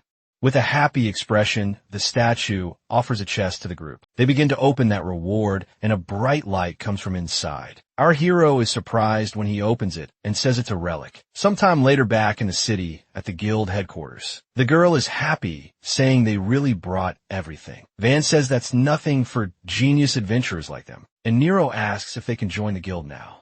The woman confirms that yes. They can. Emotional Van says they did it. He comments that at first he thought she was just trying to take advantage of them. But after all the work they went through, it made sense that she just wanted them to grow by gaining experience. And Nero says she even gained new abilities. The woman laughs and says, that's exactly if she wonders to herself, what's wrong with those idiots? But says it doesn't matter now. Someone confidently walks into the place. Nero proudly strides through the hall. She approaches the reception counter, where Petra looks shocked to see them and says, surprised that they all came back. She notices the badge they're wearing. All the friends get excited and smile. She asks Petra to listen. Fought a ghoul, blew everything up, found treasure, and traded it with a statue. Petra laughs, saying, that's impressive. Then our hero says that anyway. Nero looks very excited as our hero shows the unidentified martial arts relic. Petra is surprised, asking if that's a relic they found in the mining dungeon, while the girl says yes. It was in the hidden room. The receptionist says they were very lucky to find a secret room, and that she could do a basic appraisal. While Van says he already told them they should sell it quickly, the girl hesitates and says no, absolutely not. She says it's their first relic from their first sample hunt, and there's no way they're selling something with that much value. Back in that dungeon earlier, Van was shouting in fear, asking if it was a relic. Then tense, he asks what kind of relic that is, while our hero thinks that these adventurers really don't know anything. He explains that relics are special equipment and far more valuable than regular gear, and that this one is an unidentified martial arts relic. So he asks if and is thinking of doing the same thing with the relic that he's thinking, and the boy says, it seems they're on the same page. while Nadia says that this relic is a gift for Nero to celebrate her new ability. Boy says they should just sell it already. Then the two of them seem a bit confused about each other's ideas. Excited, the girl asks if they're really giving it to her. Then the boy says he suggested selling it because with the money, they could fully gear up with stuff from the shop. But the girl insists, saying no. Then Petra slams the desk, telling Van no. She says comparing a relic to a regular item is an insult, and that each relic is a magical artifact with unique abilities. That's their real value. It comes from how they resonate with ether, is exactly to obtain these relics. Our hero thinks Petra is absolutely right. They make ability-related equipment obsolete, like his bag, and no matter how useful that item seems to be, in a world full of relics, it would still be better finally. The girl says she'll take a look. She explains that she'll appraise the relic, then uses a talent to detect the item, converting the properties of the relic into text. Moments later, she receives a message saying the appraisal was successful, and the relic begins to reveal itself. That is a relic called Copycat, and it's quite rare. That thing starts meowing nonstop. Then a pink energy starts surrounding her. She's surprised that the relic equips itself, while her friend tells her to take it off because they need to sell it. Petra congratulates her and says she has a relic with great compatibility. The girl then explains that some relics don't let their owners choose them, but rather they choose their owners, asking if he's listening and adds that it's hers now. Our hero says he got that sword from the cemetery dungeon, but unfortunately, it's in terrible condition. Relics are known for being difficult to repair. Petra asks what he did to it for it to end up like that. He explains that he used it once and it ended up like this, saying that if he had hit, he would have killed the golem. The girl thinks that this is a relic made from black iron, from Bear Lake, getting impressed that he only used it once and it ended up like that. And she thinks that the more she learns about him, the more impressed she gets, looking at him and asking if she can understand that. But he says it was a gift. Meanwhile, Petra thinks about Nagi. He apologizes for coming out of nowhere. Nagi says he passed an appointment, so they'll go back to the guild first. The girl keeps watching our hero while her work partner is curious. Later at the guild headquarters, Agnesa makes a mark. She realizes that these breaks are happening in a pattern. She thinks that if this pattern holds, someone says they won't allow any failure or interference. They say that they gave a dance or a crack to that cemetery dungeon, and they were interrupted many times, always with twilight wind behind it. That's because no matter what happens, they need to make the dungeon break happen, even if it means eliminating anything in their path. Another guy asks what his commander is so worried about. He says that Y is already in the dungeon. This same woman gave him a very specific warning about Agnesa. She said it's hers. Agnesa thinks that the Dawn Guild is sly. They're organizing the dungeon breaks and then fixing them, but she still doesn't understand their goal. Our hero shows up asking if she called him. He comments that he heard she has a task for him, and the girl says that's correct. She explains that the guild has decided to complete the Medangela of Ranki, which is on the verge of a break. But Agnesa interrupts and says that this must be impossible, adding that they're too weak. The girl says she says that because she hasn't seen her new ability yet, then says it's a soul collector from a golem. But Agnesa says they wouldn't survive. Nero gets a bit curious about something. She wonders if it's because she started using ether, but she can see Agnesa's aura, and it's at a completely different level, coming to the conclusion that what she says is true. They won't be of any use, so our hero asks why. Even so, she called them there despite this, and that there must be a reason for it. Agnesa says that's right. That Nine's group and she are planning to clear that dungeon, and this dungeon is located in the northwest region of the gorge. She explains that it's a massive underground labyrinth, and they also know that this dungeon is an ant nest. She wants Nagi, Nero, and Van to complete this dungeon. This will be their first official mission as members of Twilight Wind. About the raid they're going to do in this dungeon. She wants Nagi to be the leader of the expedition, and that leaves the boy confused. He explains that he's just a porter, but Agnesa asks if he didn't know. She says that when she recruited him into the guild, it wasn't because he was a porter, but because he was an adventurer. So for this raid, she wants him to take command and lead them to complete this dungeon. Inside, fierce ants attack, and one adventurer tries to escape from those creatures. He looks back, terrified by the monsters when one of them lands a direct hit on him. That creature hits him from distance. He says it should at least be B rank, but it could easily be a rank, especially because of those giant ants. He wonders what the hell is going on, and it was because of those things that all his companions ended up dead. A woman says she's excited for this. She floats above the chaos holding her axe and smiling. She says Agnes's name meanwhile. At the guild headquarters, our hero says she suddenly made him a raid leader, and adds that honestly he thinks it's a bit much. He asks if to be an official raid leader, you shouldn't at least be gold ranked. But Agnes says it's fine, since the request was made in the name of the guild. While eating, she says she already signed it. But our hero says that even though it's a C-ranked dungeon, going in with just their group means there's a high chance of failure. She smiles and says he doesn't need to worry about that either. She says that besides that, he's already LED a raid, and honestly, the cemetery dungeon was LED by him too. It's that she personally selected him because she believes in and trusts him. Then she says there's one more thing. There's someone there who'll be the perfect support for him. She says he's a bit strict, but believes he'll be a great help. It's the scout in an ant dungeon. There's a labyrinth, and the layout constantly changes. So a guide is essential. Without a professional guide, they won't make it. She says that's exactly it, and that she's trying to get one. She even tried hiring a mercenary, but none of them seemed right. Petra apologizes, not understanding, and asks if they're referring to the adventurers. These are the silver rank scouts from the guild storm.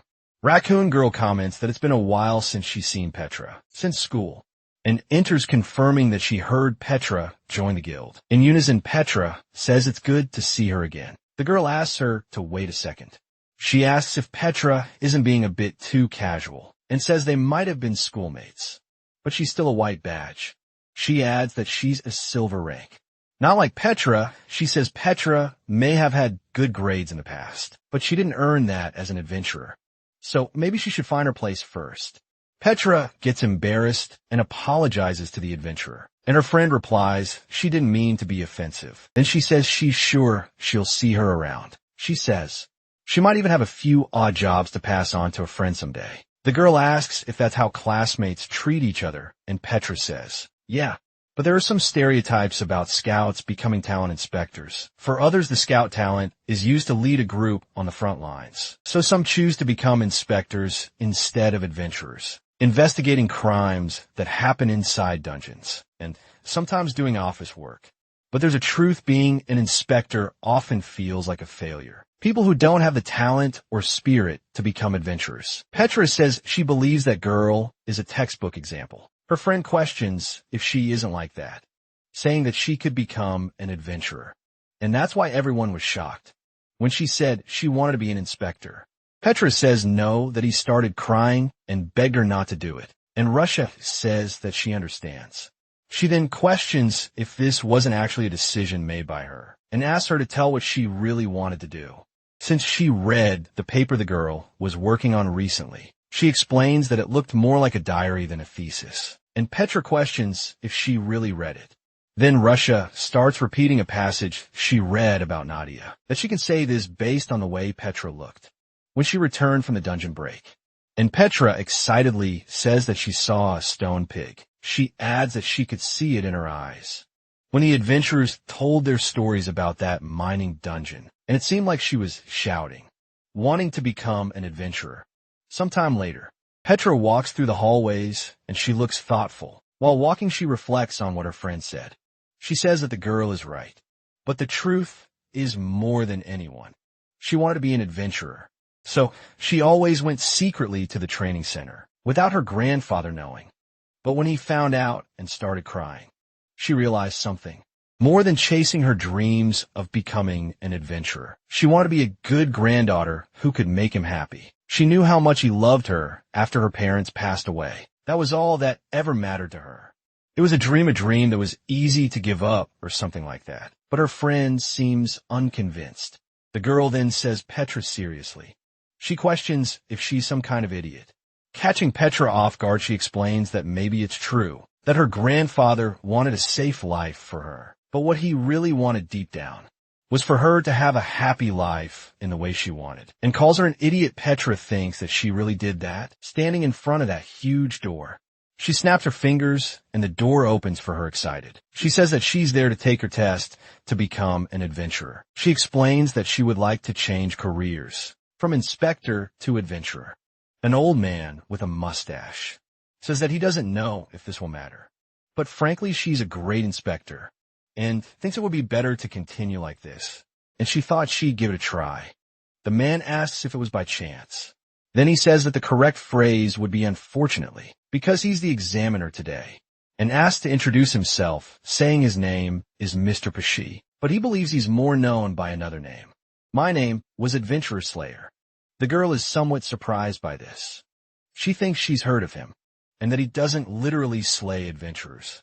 But he's very strict, and even those who pass are given low rankings. The chance of success in changing careers is only 5%, only to face disappointment. He explains that the evaluation of potential talent done by this machine is absolute. If there was a lack of talent, before there's almost no chance that it's improved.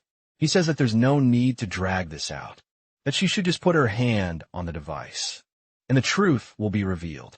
The old man thinks that it's Mr. Pesci, that he's seen this kind of thing hundreds of times, and bets that she won't even pass the ether scanning test. Petra thinks that she's not wrong about this, that she's doing the right thing, even going against what her grandfather wanted. But the reason her heart has changed isn't just because she wants to become an adventurer. It's not just the dream of becoming an adventurer. And once she asked Naji why he kept risking his life in the dungeons, even though there wasn't much he could do as a porter, he didn't answer as if it was nothing, and said that it was something that had to be done. She thinks that this sounds so casual, so impartial, but deep down she knows what he means. Going into a dungeon without the protection of ether is like walking straight into the fire, with empty hands, even for a porter. She felt ashamed because even though she had a special talent, she did nothing. That machine starts emitting a golden energy, and someone knocks on the double doors. Petra is leaning against them with a somber expression, where a friend appears telling them to look at her, and that probably means everything. Then she continues to saying that. She's crying about what she thought could be becoming an adventurer. But it seems like something catches the girl's attention, and she stops talking. She thinks and screams, asking what is that? At another location, her friend comments that this is a shame. Someone says that they asked around but didn't have any luck. In the end, our hero says that about the ant dungeon. He heard that it was less of a raid and more of a cleanup job, so the adventurers avoided it. They should leave it for tomorrow morning. A woman enters and apologizes. Petra asks if they happen to have space for one more person in their guild. Agnesa and our hero are amazed by that sight. Then she asks if this worked at another location. They complete their statement by saying that it must be some kind of mistake, questioning how a white rank could suddenly become a gold rank. The old man says that he can hardly believe it himself, and that the incompetence of the Adventurer Association is incredible. He finishes by saying that he, Mr. Pesci, bets his reputation on it, and that she absolutely deserves this. Our video ends here. If you enjoyed it, please like and subscribe to the channel. Until next time, bye-bye.